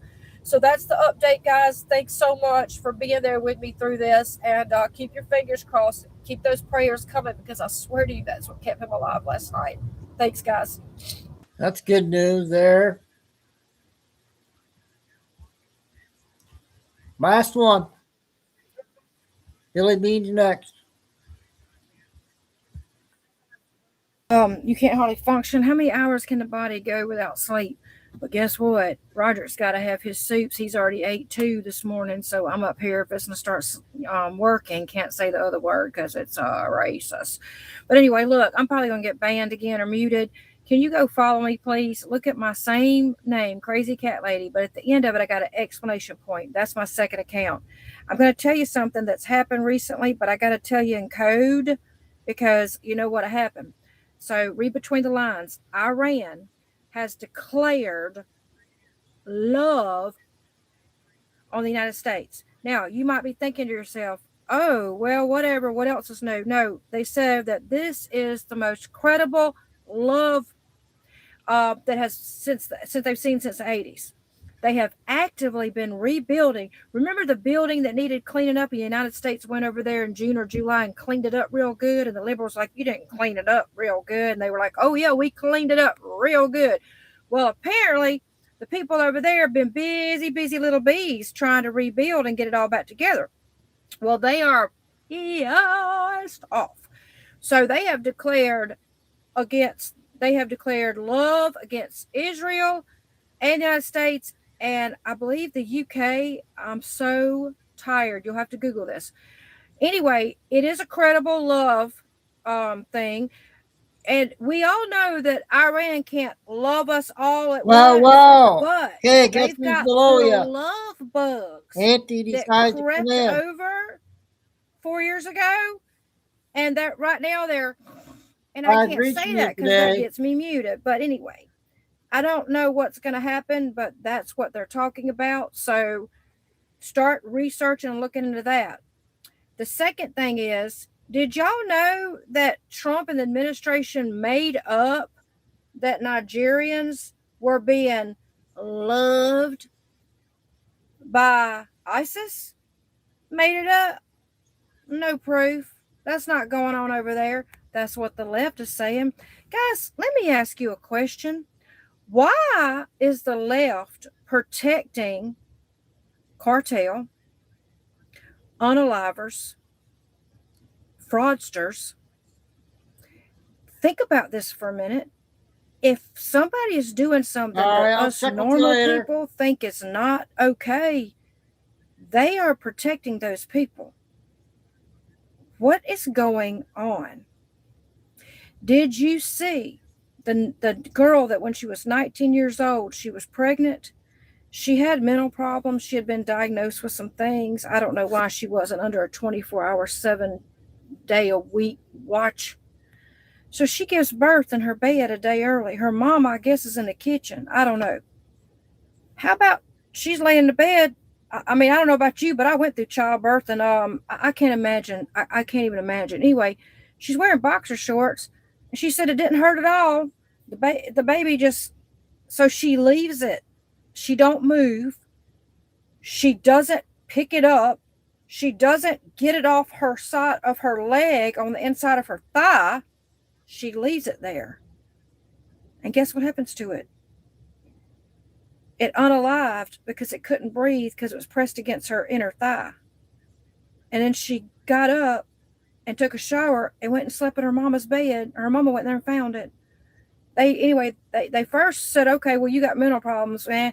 Well, they just decided that she's supposed to spend some time away for that. Hey, mamas, can you even imagine anything like that happening? This world is full of evil. So try to be the light. Try to be the light in somebody or something's life, okay? Take care, guys. Okay, so we got 5 of them today. Lucy's got to work late tonight. All right, Billy Bean's not next.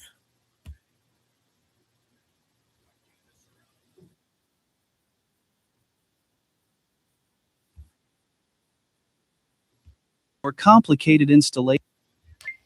Welcome to Truth by Billy Bean. Flash update, March 12, 2026, time in Texas, about 3 p.m. We're going to begin with the breaking news of an attack on a Temple Israel synagogue that also housed a preschool that happened in Michigan, Detroit, Michigan. When it's believed an Iranian proxy terrorist made an attack on the synagogue by ramming the front door and actually hitting an armed synagogue security officer with his car. We understand the officer is in stable condition. So the terrorists then rammed the door of the synagogue, went in and put a bomb that has exploded inside the main building. I know that pictures that were shown on US TV showed smoke coming out of many openings in the building. Another armed security guard eventually located the terrorist and shot him dead. We do not have further details on name, nationality, and so forth. But it is being speculated that this terrorist could have come out from the large Islamic population located in nearby Dearborn, Michigan. We're also hearing that additional hits are being made on Jewish synagogues in other areas of the world, presumably by Iran-activated sleeper cells. These additional attacks are taking place today in Norway and Belgium. Now, as for the synagogue in Detroit, Michigan, the preschool and all of the teachers were safely evacuated. The only person, we had the initial security guard rammed by the vehicle, injured in stable condition. And we have reports the shooter has been shot dead. There is a large local police, FBI, SWAT teams there going through the very large synagogue and school location to find out if there are additional shooters. So that's going on. And now we have this. We had this morning a U.S. tanker hit in the Red Sea by the Iranian proxy terrorist group, the Houthis, the Chios Lion. We also had breaking news also. It's coming out from ABC News that it's believed there may be an Iranian terrorist attack in California along the West Coast, possibly using drones we know that can carry bombs. So we have the FBI warning this morning for the West Coast and California.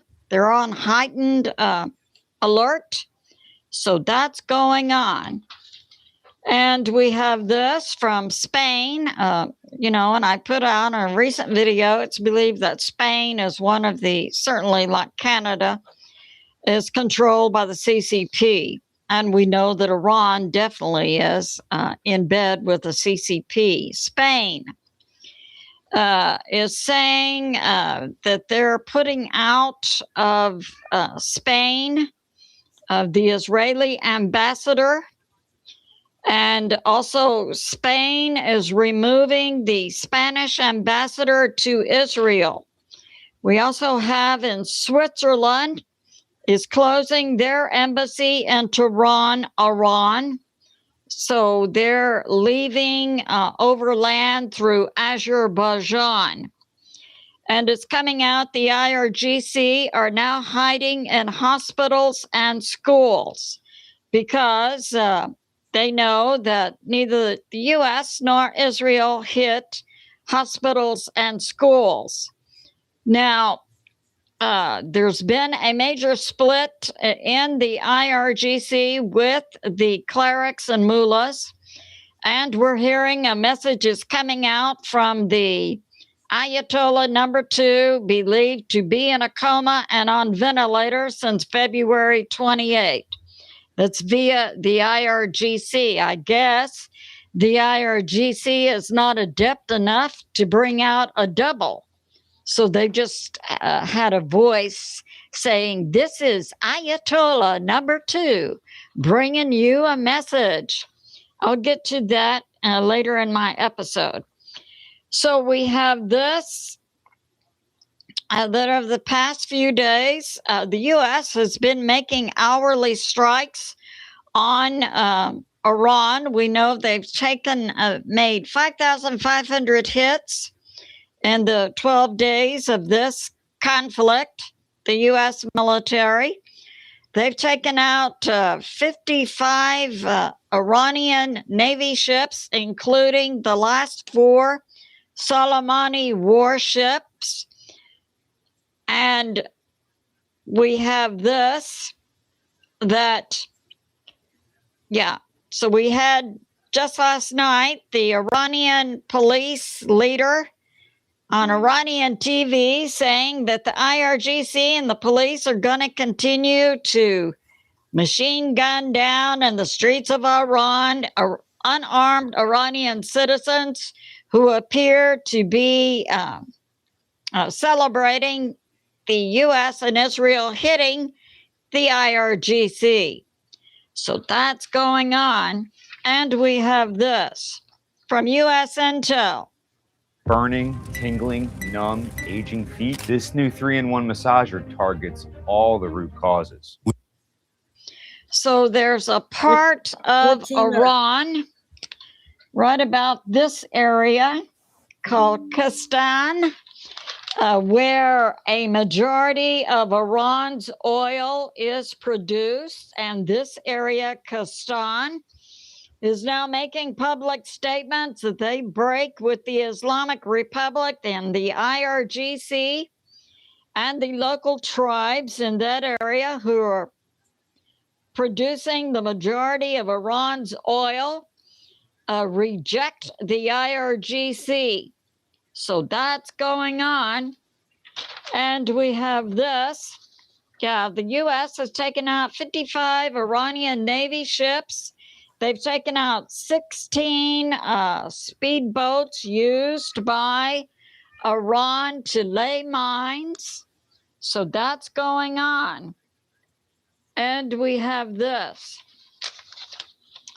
We have from Monkey Works in the Strait of Hormuz. Now, it's very interesting that we're hearing Iran has made hits today and on a ship close to Iraq, the port of Iraq, and that they've also hit 3 ships in the Persian Gulf, Strait of Hormuz.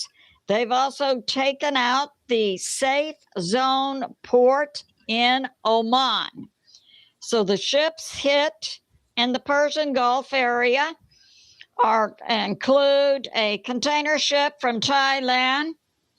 We understand, I think on that ship, 3 crew are missing, 20 were rescued and are now in Oman. So that's going on. So we see Iran continuing to hit ships and ports, including a safe haven port. The port of Oman is away from the Strait of Hormuz. It was considered a port in the safe zone where ships could anchor until they could get safe passage through the Strait of Hormuz. So it appears Iran is widening their strikes on their Gulf neighbors. So that's going on. And we have this. We have so the Ayatollah, cardboard Ayatollah number 2, widely believed by many on a global basis to be in a coma and on ventilators in the Sema Hospital in Tehran. That same cardboard Ayatollah made a public statement. You know, the TV just showed his picture and had a voice, obviously not his voice. And the Buckeye Bob, welcome. It's been a while. Hope everything's good. Thanks for coming in. Primary basis, the IRGC is going to continue to fight the U.S. and Israel, and the IRGC demands reparations from the U.S. And this same Ayatollah number 2 message went out on X. And the cardboard Ayatollah. Iran will continue to resist.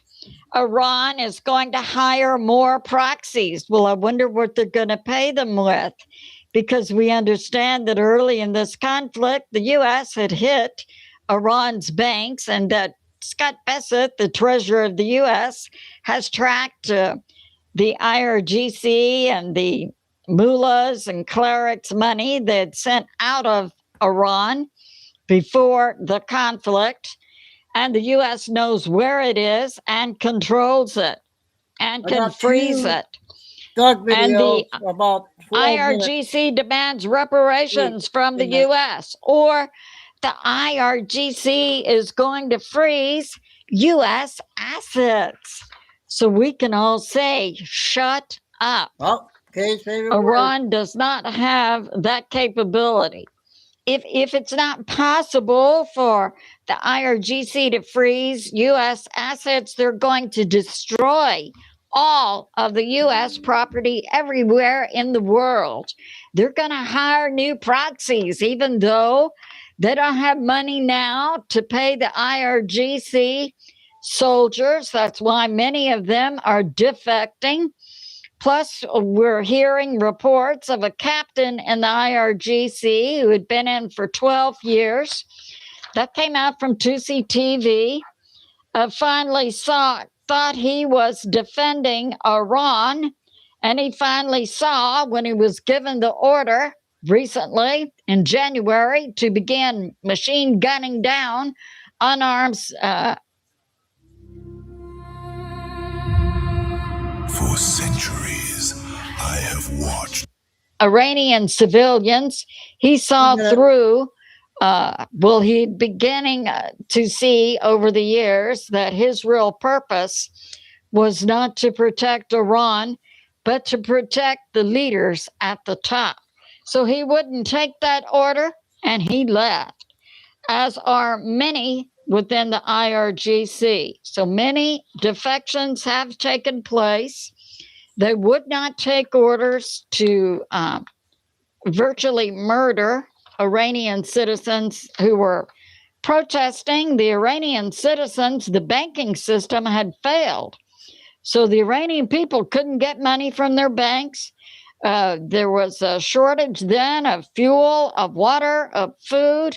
They were protesting in the streets.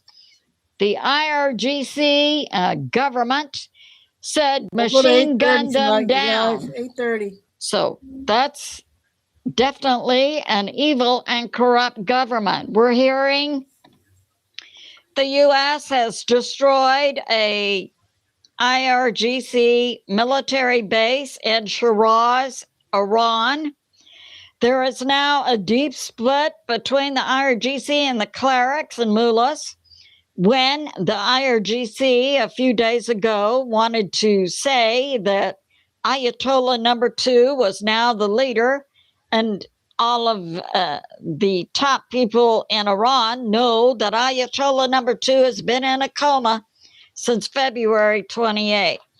So that's going on. And we have this. IRGC has top 2 leaders now who are calling all the shots inside Iran. It's no longer a system that is in agreement with the Constitution of Iran. The IRGC, a paramilitary group, are now running the country. And we have, excuse me, we have this. 2 more hits on Jewish synagogues, one in Copenhagen and in Denmark, one in Canberra, Australia. And no, from these locations, Copenhagen and Canberra, Australia, we have 2 more Iranian diplomats defecting. So there were 2 diplomats representing Iran in Copenhagen and in Australia, and they have decided to defect and have left and have asked the governments for asylum. The deep split between the IRGC and the clerics and mullahs continues. And the IRGC is down now very low on ammo. In Iran, 1 soldier will receive 10 bullets. They are also getting low on resupply, logistics, like medicine, food, and water. And we have this. We have that the IRGC, too, is refusing to take regular Iranian military to hospitals for treatment. The hospitals are being reserved only for treatment of IRGC. Plus, the IRGC is hiding out in hospitals and schools. So that's going on. And more defections are taking place daily from the IRGC. And we have this. Another hit was made today in Erbil, Iraq, on another ship and a port in Iraq. And that a U.S. tanker has been hit. Also, it appears in the Persian Gulf. Now, we had early this morning a U.S. tanker, Chios Lion, hit in the Red Sea by the Iranian proxy Houthis. We're hearing that Dubai has also been hit this morning with drones. and that Israel continues to hit the Iranian proxy Hezbollah in Lebanon. So that's going on. We have this from a Chinese source that the U.S. has taken down 16 Iranian mine-laying ships, and that 2025 IRS tax forgiveness now has open enrollment. It's easy to qualify. Iran had 60 plus the U.S. has taken down 16 mine-laying ships from Iran, plus they've taken down 60 Iranian personnel who could lay the mines. The U.S. has done that. Now we have information that came out from a U.S. military report in 2026 that Iran has 6,000 missiles, 28 submarines, and many of the mines come from China and Russia. Now, with regard to the 6,000 mines and the 28 subs, that was the report the U.S. military put out before this conflict. We know that the U.S. military has taken out 55 Iranian Navy ships. They've taken out 16 Iranian mine-laying ships, and they've taken out many submarines and also neutralized many missile locations. So we don't know what the current number is. We have this, so today, Iran has hit a bulk carrier from Thailand, 3 crew missing, 20 rescued in Oman. And we're hearing that the UAE had 2 vessels also hit, but both the crews on both of those ships are secure. We have this from BP Earthwatch that Iran today also hit a major port in Iraq. And it's believed that Iran is now using larger missiles, Fatah 110, and that Iran also today hit the Oman port that's located in the safe zone. Today, oil has gone up to $110 a barrel. The stock market has dropped 500 points. So it's good to be in prayer for America, President Trump, the U.S. military, and world peace. And I don't think I added the part about the number of mines that have been laid in the Strait of Hormuz. So from a U.S. military underwater bomb expert, this information comes that Iran has successfully laid down at least 12 mines in the Strait of Hormuz. So it's good to be in prayer. I love you, and I'll see you soon. Chico. That's the sound of an American oil. Okay, first Doug one is 12 minutes. And he's starting to mark now.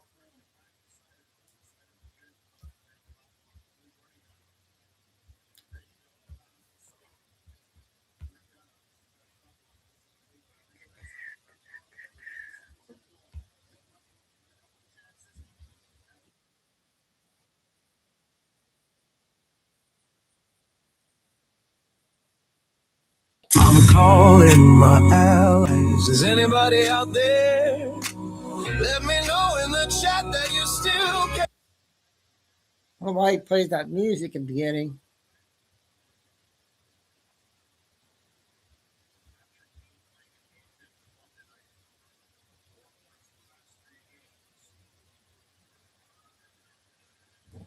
Lay down, buddy.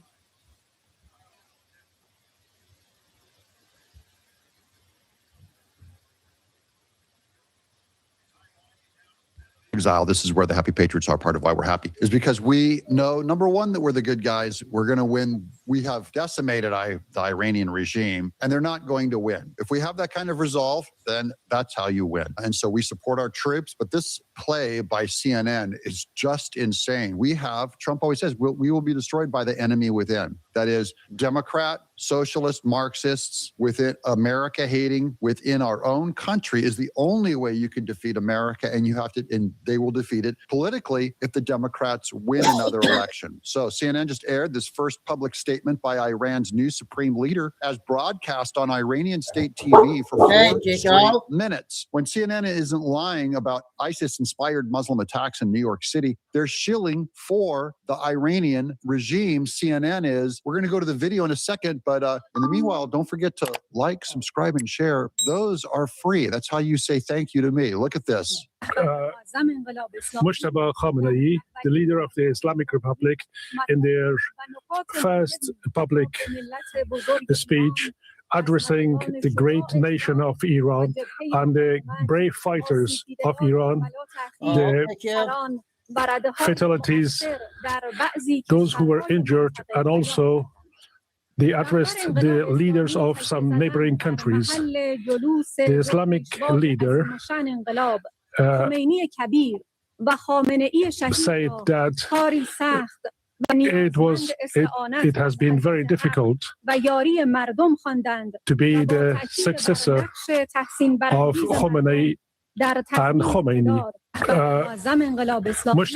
It's difficult because of that was his father, who's gone now. This woman cannot legally take that headdress off in public. They'd smack her with a cane. They'd throw acid in her face. That's the regime that we're fighting. CNN isn't sure who to be rooting for. And I'm always looking for a way. I love people. I love the Iranian people who love freedom. I love Canadians. I love the Japanese. I love Chinese people, the people that want freedom. You know, it's not like everyone in another country is a totalitarian. And oftentimes you'll find greater patriots, say in the UK, by their freedom-loving people than you'll find in the United States by Democrats. So we're going to get into more of that. But first, a word from our sponsor, Chapter, because they like people too. They're very good to my audience. You're going to call that number if you're looking for help with Medicare, 631-961-8696. And yes, they've already saved the lives, apparently, according to you, of some of my audience by getting them connected to the right plan that allows the right doctor. And also sometimes they can get your prescriptions lumped in with your current care with no additional charge. The phone call's free. This is what one of you said. Chapter helped me enroll in Medicare, making a difficult decision, stress less and easy. Thanks, Doug and Chapter. They make me look good, and so I love having them as a sponsor. You're going to call that number for Chapter, and they will help you. It's the first pinned comment. It's in the description, 631-961-8696, and I thank them for sponsoring this channel. They're patriots.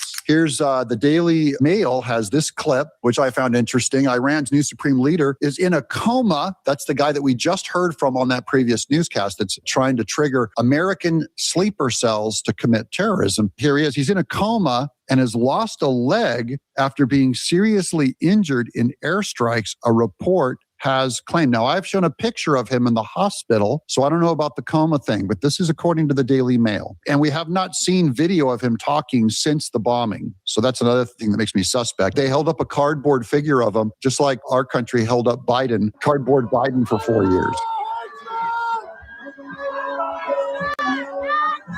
Okay, it's just them doing a lot of chanting. That's a picture of him up there. Apparently, he has only one leg now. He's on his last leg, so to speak. Here's the post-millennial with Iran's new supreme leader, Mojtaba Khamenei, has reportedly issued a statement saying U.S. bases in the region should be immediately closed and that the Straits of Hormuz should be kept closed due to pressuring the enemy. Here's Fox News report. Right now on Iranian state media, a presenter read a new statement from Iran's new supreme leader, Mojtaba Khamenei, and Reuters is reporting a few highlights from those remarks, saying that the supreme leader said in the statement, "We believe in friendship with neighbors and only target the bases, and we will inevitably continue." That is not true. We know that many Gulf countries have had their residential and civilian infrastructure attacked. Now, Iran's new supreme leader in this statement goes on to say all U.S. bases should immediately be closed in the region, and those bases will be attacked.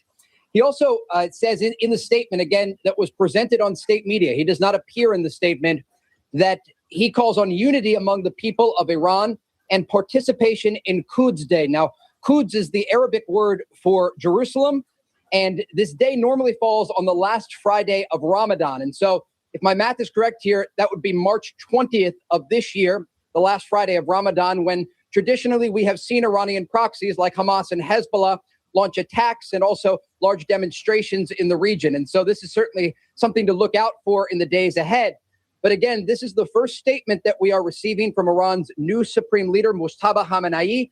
He speaks about the attacks on Gulf countries, also says that he will target U.S. bases in the region, and then also talks about the Strait of Hormuz. This is an interesting part here. And again, we are just getting these highlights from Reuters, watching state media in Iran. They're first coming out, of course, in Farsi. And Iran's new supreme leader goes on to say the closure of the Strait of Hormuz should be continued as a tool to, quote, pressure the enemy. And so the rhetoric that we are hearing from Iran's new supreme leader is quite similar to his father's rhetoric. Remember, Iran's former supreme leader was taken out in the opening strikes of Operation Epic Fury when this war began. And in those opening strikes, Mojtaba Khamenei's wife, mother, and one son were also killed. Again, the latest remarks, though, that we are getting from the supreme leader via state media, and we are quoting Reuters here, indicate that he will continue ordering the... They're trying to create an economic crisis by keeping the Straits of Hormuz closed, so the whole world falls into an economic crisis by not having oil shipments. That's it. If he wants it closed, then our country wants them opened, and they can't be opened, obviously, if an oil vessel, if a tanker could get bombed by Iran. That would be no bueno. So we have to, that's why we're sinking all of their Navy gone. And then the only worry then would be drones. And we're going to have to start escorting oil tankers, which we believe will happen soon. And that will drive the cost of oil down. It only takes like maybe 2 or 3 tankers to usher them through to help the price of oil around the world. By the way, it's crushing China. China gets 20% of their oil from Iran. They have car lines around the block getting fuel. They're priced through the roof. So they're getting hit way worse than us. Here's a statement from the White House. This is Donald Trump. The United States is the largest oil producer in the world by far. So when oil prices go up,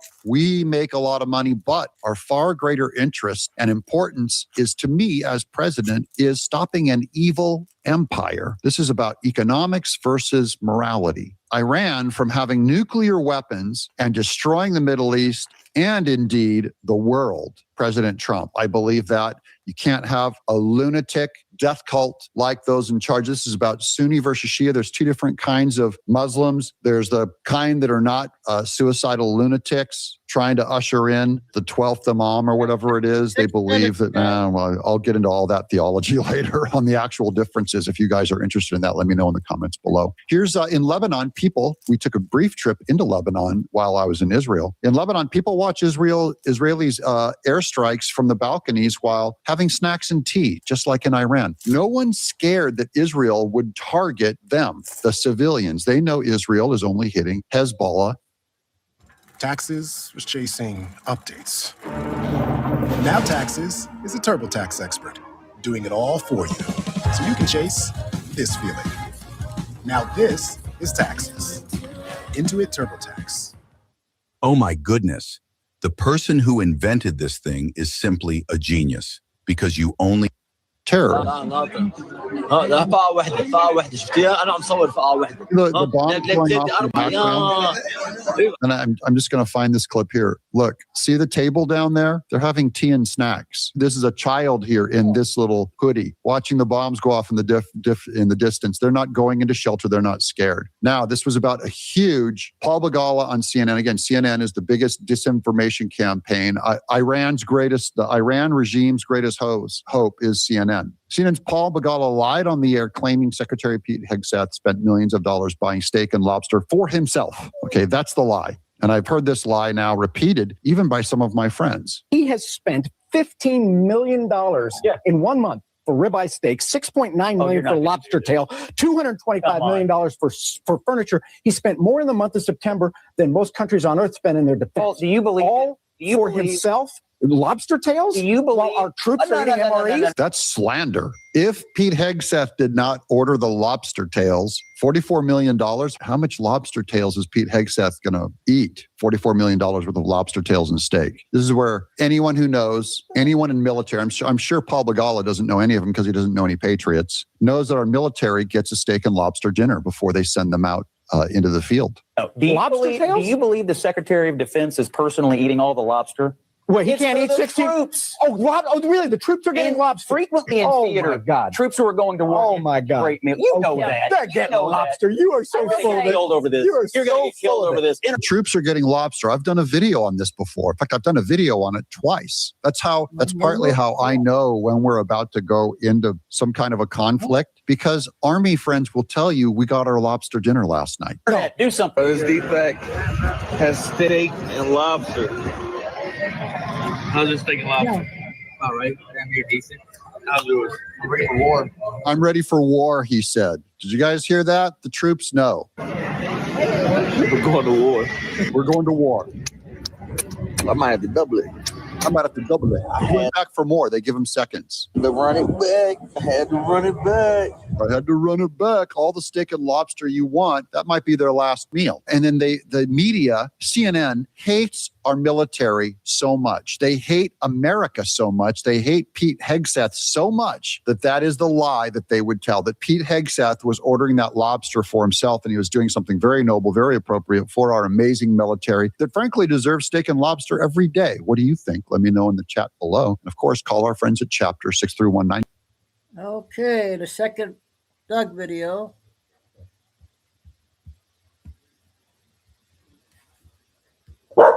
Chico. Good boy.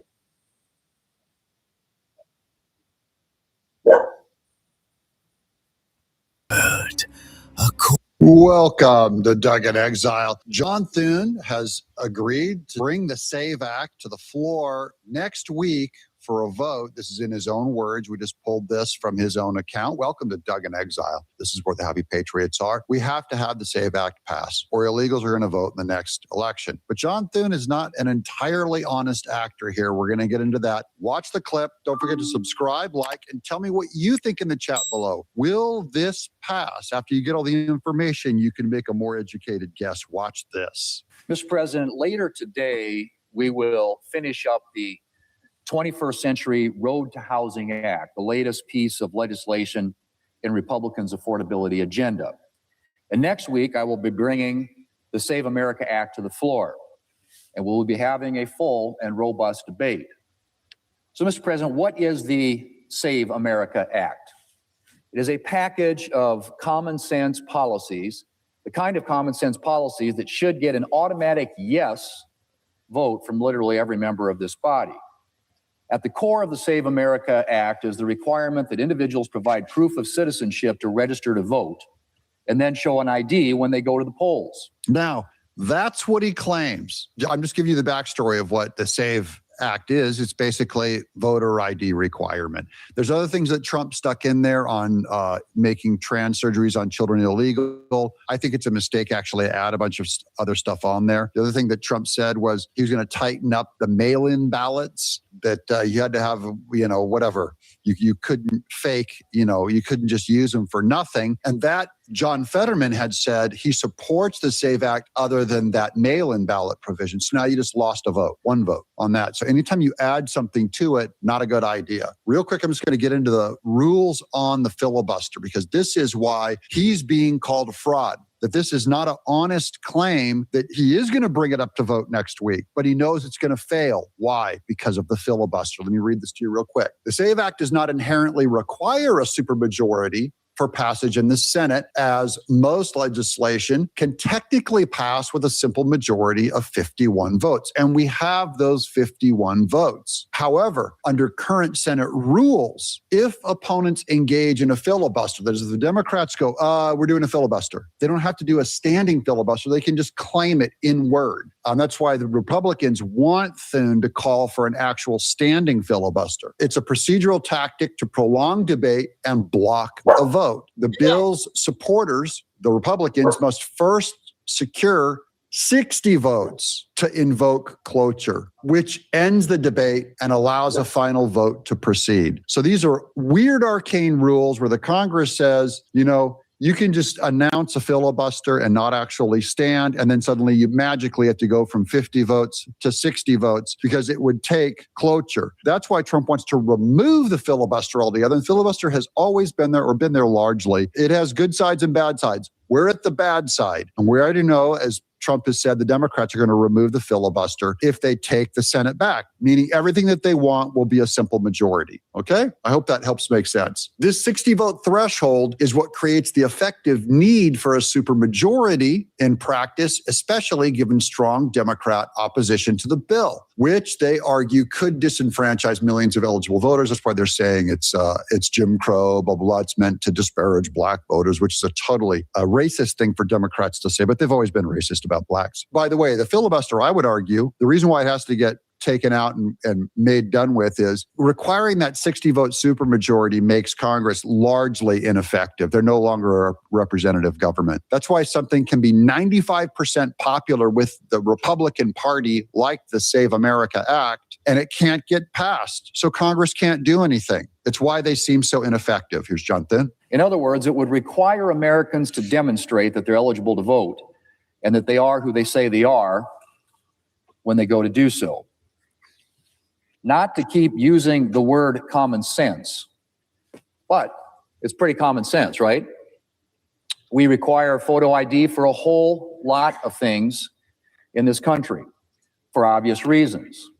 Getting on a plane, show your official government-issued photo ID. Okay, so this is just fake news. That's largely what people are saying. I'm going to go to the comments down below. Here's ALX, who I follow quite a bit on the news. He says, this is a setup to set up the bill to fail. Invoke the talking filibuster as our only chance. You can force the talking filibuster, just do it or step down. Here's talking filibuster, no cloture games, 51 votes to pass. So that's what they're hoping will happen, but it's not, that isn't going to happen, guys. And so I do agree with the proper structure of trying this first. Give it a chance to fail. Okay, so fine. The Democrats say we want a filibuster. It requires a 60-vote supermajority, and then it fails. And then Thune ought to turn straight around and say, fine, now we're going to try the talking filibuster. And I don't know if the rules allow you to bring it back up once it fails. Here's a no talking filibuster means you are not giving it a chance. You have to go. Here's, you already know it will fail without the filibuster. Bring the filibuster to the floor and make Republicans defend their outrageous position. You just need to step down. You obviously can't do the job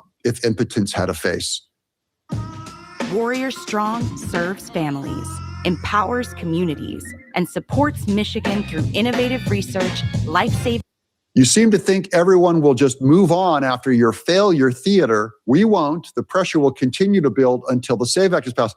This affects 2026. You guys know how I'm obsessed with 2026, this upcoming midterm election, because if Republicans lose that, they're going to try to blame Trump, even though Trump is not on the ballot. And really what could be the source of the loss is the ineffective Congress could be why we lose. And this would be the number one reason, is that people can't stomach getting behind guys like Thune. Just in his defense, he's just playing by the rules that they've always used. And then to accuse him, I would say he's too dumb and naive to realize how late in the game, how late in the republic we are, that we're about to get dismantled by a bunch of illegal alien voters that are going to stop anything we dreamed of in 2026 and 28, because they're going to allow illegal aliens to vote without an ID. They'll make it a law, a federal law, that you can't, just like California has, where you can't even ask for an identification for anyone regarding voting, because they'll say it's Jim Crow. Thune, I think, is really playing with fire here. I mean, he might be hoping it wins, but man, we got to put pressure on him. I have to make a quick correction by Caroline Leavitt here, because yesterday I reported that Iran could be targeting LA, that there was information that they could be going after LA. Caroline Leavitt says of the ABC News headline, FBI warns police in California that Iran wants to retaliate U.S. attacks by launching drones against the West Coast. She says that's fake news. This post and stories should be immediately retracted by ABC News for providing false information. That is, it was an unverified claim. I don't want to ever have fake news go out to you guys. If I claim there's evidence for something and there's no evidence for it, that was a false claim. She clarified it, and I'm carrying, as you know, I carry the Trump administration's message to all of you. Here's John Solomon on what could end up affecting that SAVE Act vote is if we find out that China was messing with our elections through voter ID. John Solomon says that information will be coming out next week that could influence that debate. Watch this. Not in Maricopa County, not in Fulton County. There is an extraordinary review going on by the CIA director, the FBI director, the director of national intelligence, so Tulsi Gabbard, John Ratcliffe, and Kash Patel. They have found a body of documents that I think will trouble all of us and probably will have a profound effect on the Senate debate over the Save America Act.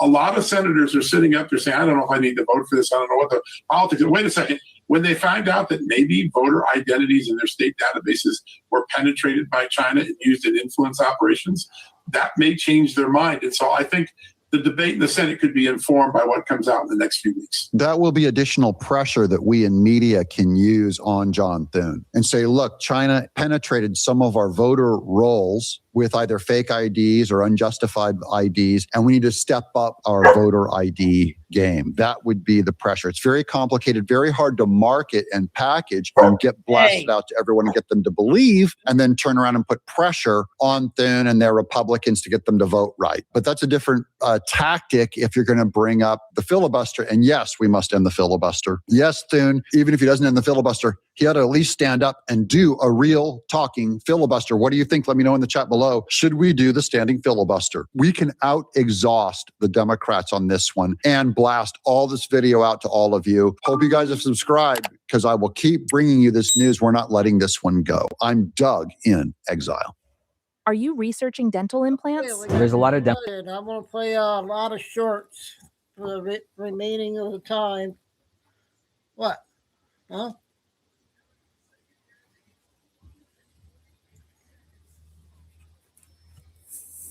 Who is that? Who is that?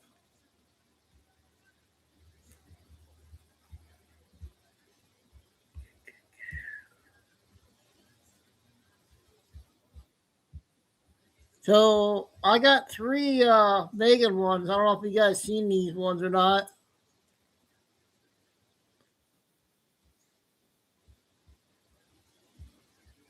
I'm saying hi to you, buddy. I know that word gets overused, but this is truly a bombshell. The prison guard, one of the 2 prison guards that was on duty the night he allegedly killed himself, has been caught lying about what went on that night. And it turns out she was receiving mysterious deposits into her bank account for months prior to his death, to the tune of thousands and thousands of dollars. All right, I'm going to get specific on the numbers, but it's a total of, I think, $11,880.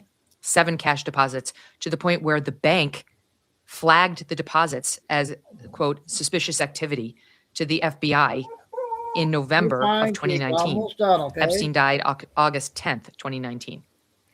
This is a crazy, crazy story, you guys. All right, so the FBI just released documents pertaining to the investigation.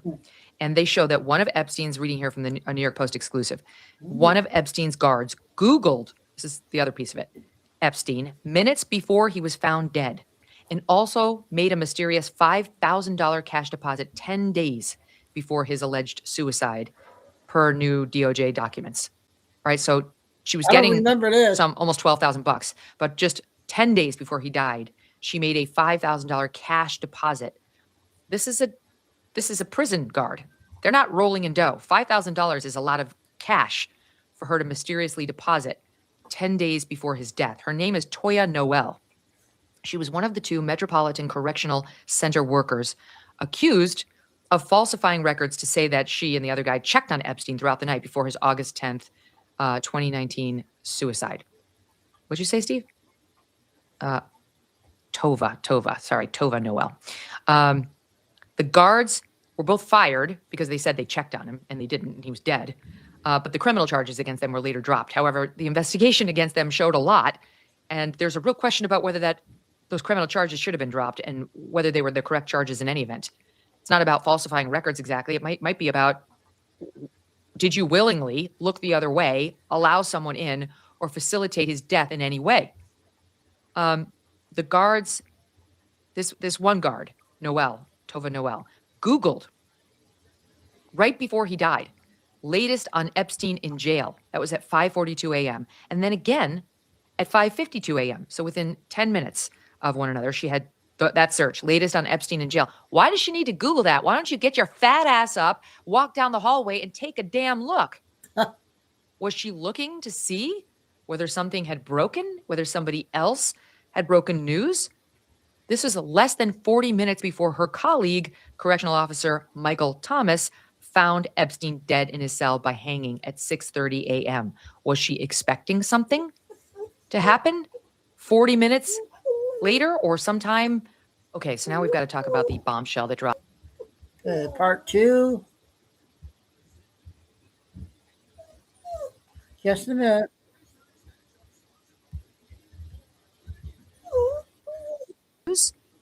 This was less than 40 minutes before her colleague, correctional officer Michael Thomas, found Epstein dead in his cell by hanging at 6:30 a.m.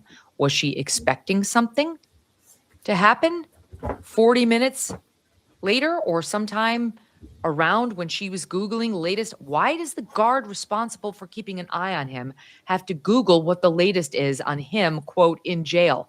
This is highly suspicious. This is per an FBI record of her internet search history. This is crazy stuff. Earlier in that shift, this Tova Noel, who's 37, shopped for furniture online and snoozed on the job instead of making the mandated checks on Epstein every 30 minutes, while Thomas perused motorcycles, according to prosecutors. The FBI highlighted the internet search in its 66-page forensic examination of the Bureau of Prisons desktop computers of Noel and Thomas. It was the only search highlighted. When questioned during her sworn statement to the DOJ in 2021, Noel denied Googling Epstein. So she lied, which is a federal crime. It is a crime to lie to federal investigators, which she clearly did when she denied Googling Epstein, notwithstanding the fact that she had Googled, quote, latest on Epstein in jail at 5:42 a.m. and then again at 5:52 a.m. Her answer was, quote, I don't remember doing that. She said FBI records were not accurate. I don't recall looking him up. Now, meantime, on the cash deposits, Chase Bank, and pay attention here on the timeline, flagged cash deposits in her bank account in a suspicious activity report to the FBI in November 2019, another file from the DOJ revealed. Again, he died August 10th, 2019, so this would have been a couple months later. Chase Bank flagging cash deposits into her account. It turned out a total of 12 deposits had been made, culminating in the largest one for $5,000 11 days Has anybody before he seen died. this? July 30th, 2019, for $5,000. So 10 or 11, depending on how you count it, days before Epstein died. But here's the weird thing. And then they show 7 cash deposits. A total of 12 were made, culminating in the largest for $5,000. 7 cash, totaling $11,880. So in total, she got almost 12 grand, 5,000 of which came 10 days before he died. And here's what's really weird. She didn't start working in the special housing unit where Epstein was held until July 7th, 2019, which is weeks before his death. Okay, part 3.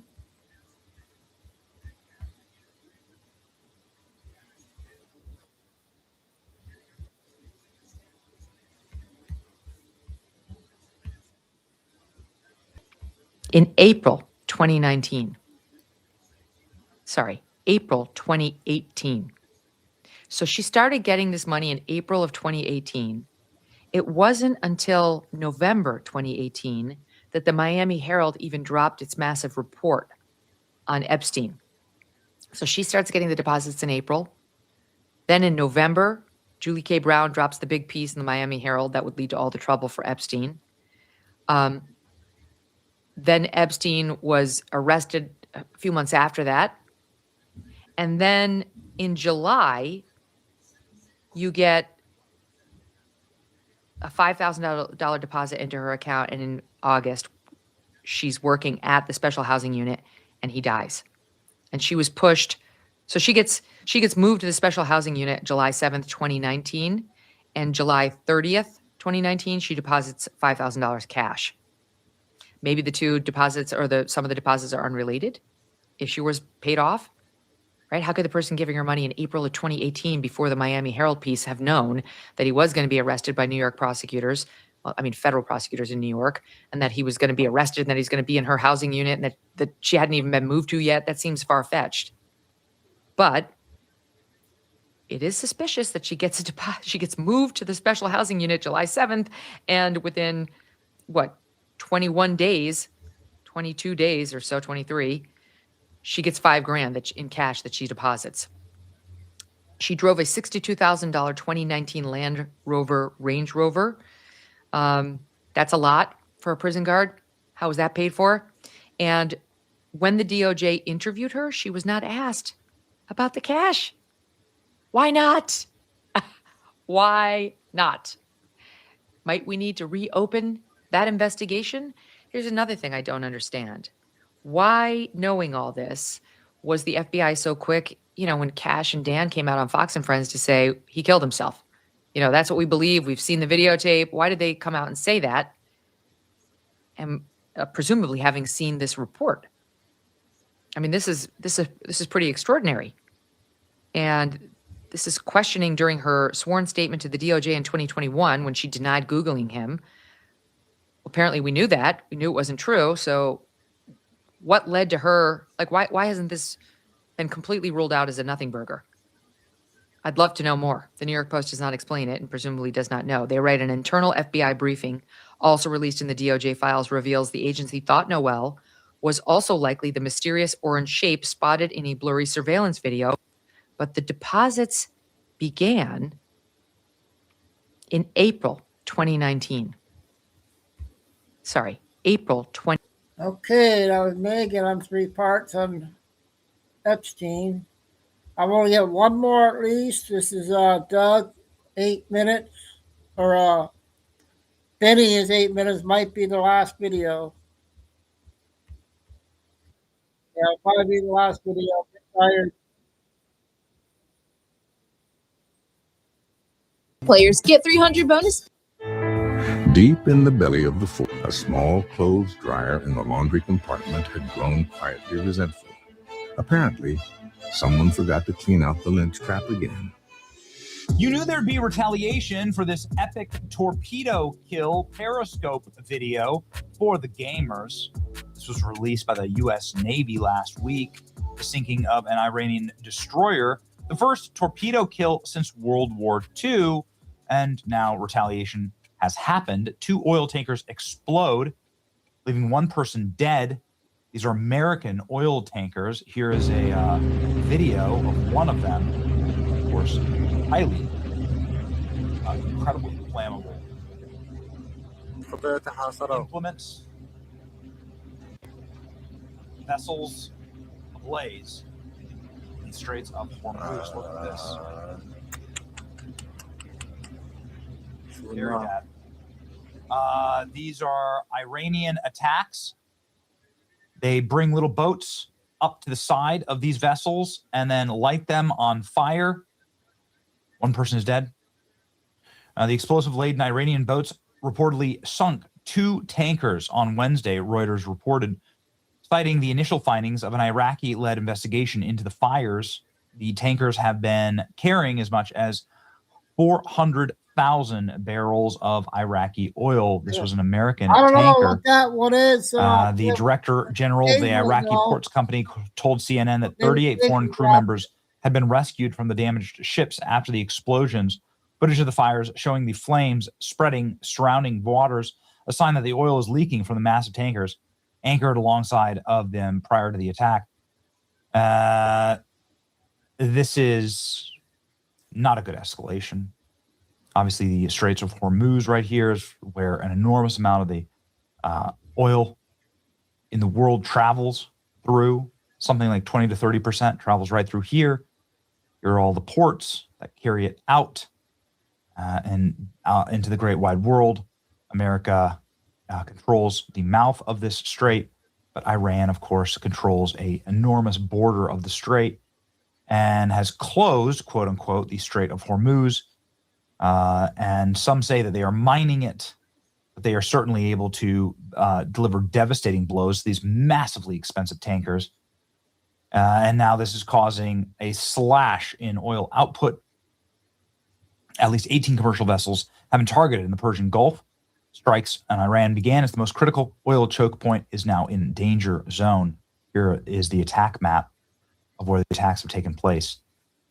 Very bad. Oil prices surge now over $100 a barrel as ships are struck by Iranian boats with bombs on them that come up alongside of these tankers and blow them up.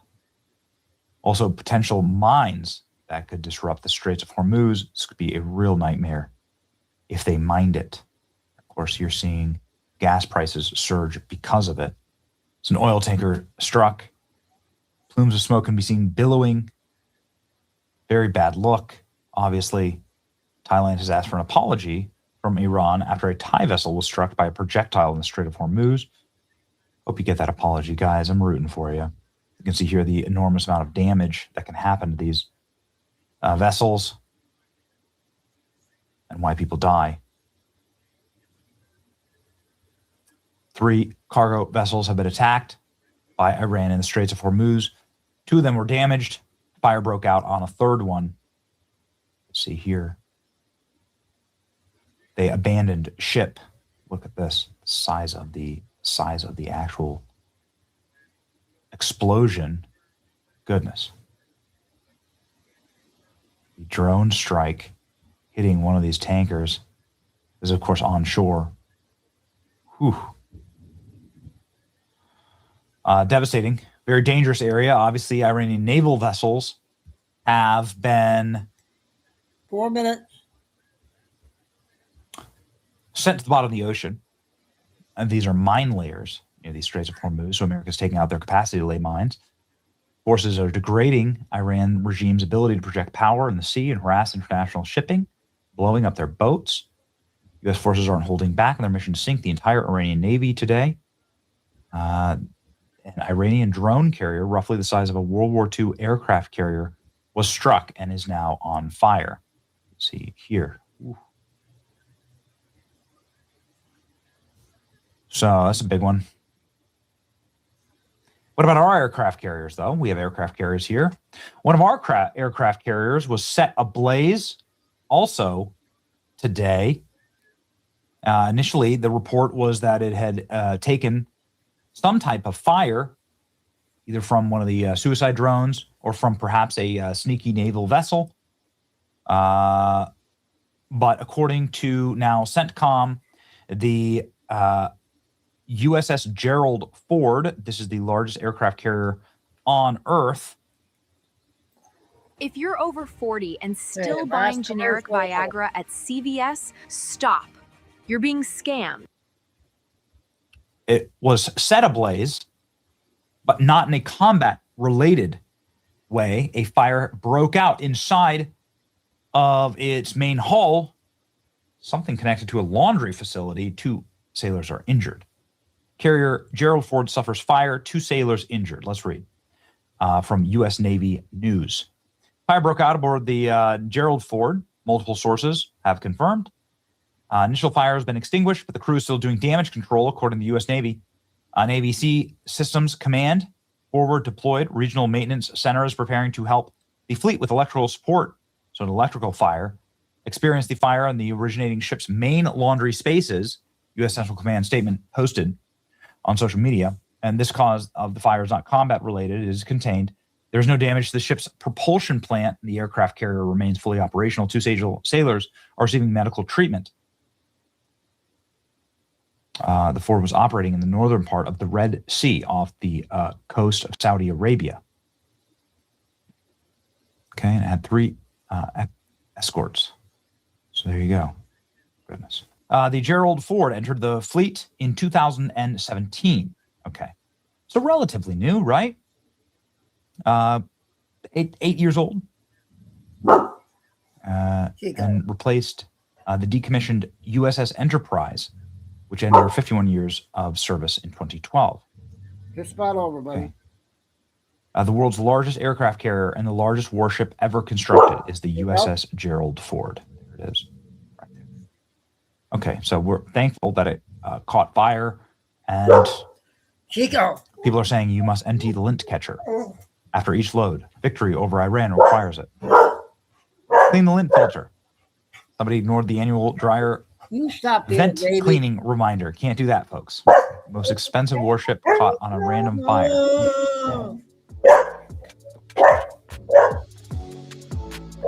Pray for our troops out there. It's popping off. Be smart. Your head on a swivel. And ensure that your prayers, again, are for those men and women in active service that are in harm's way. See ya. So that was a big one there to end the show there with Benny talking about that. All right. Now, tomorrow is Friday, right? Tomorrow is Friday. One day at a time. Let's see how I feel each day. Just be alert when I come on.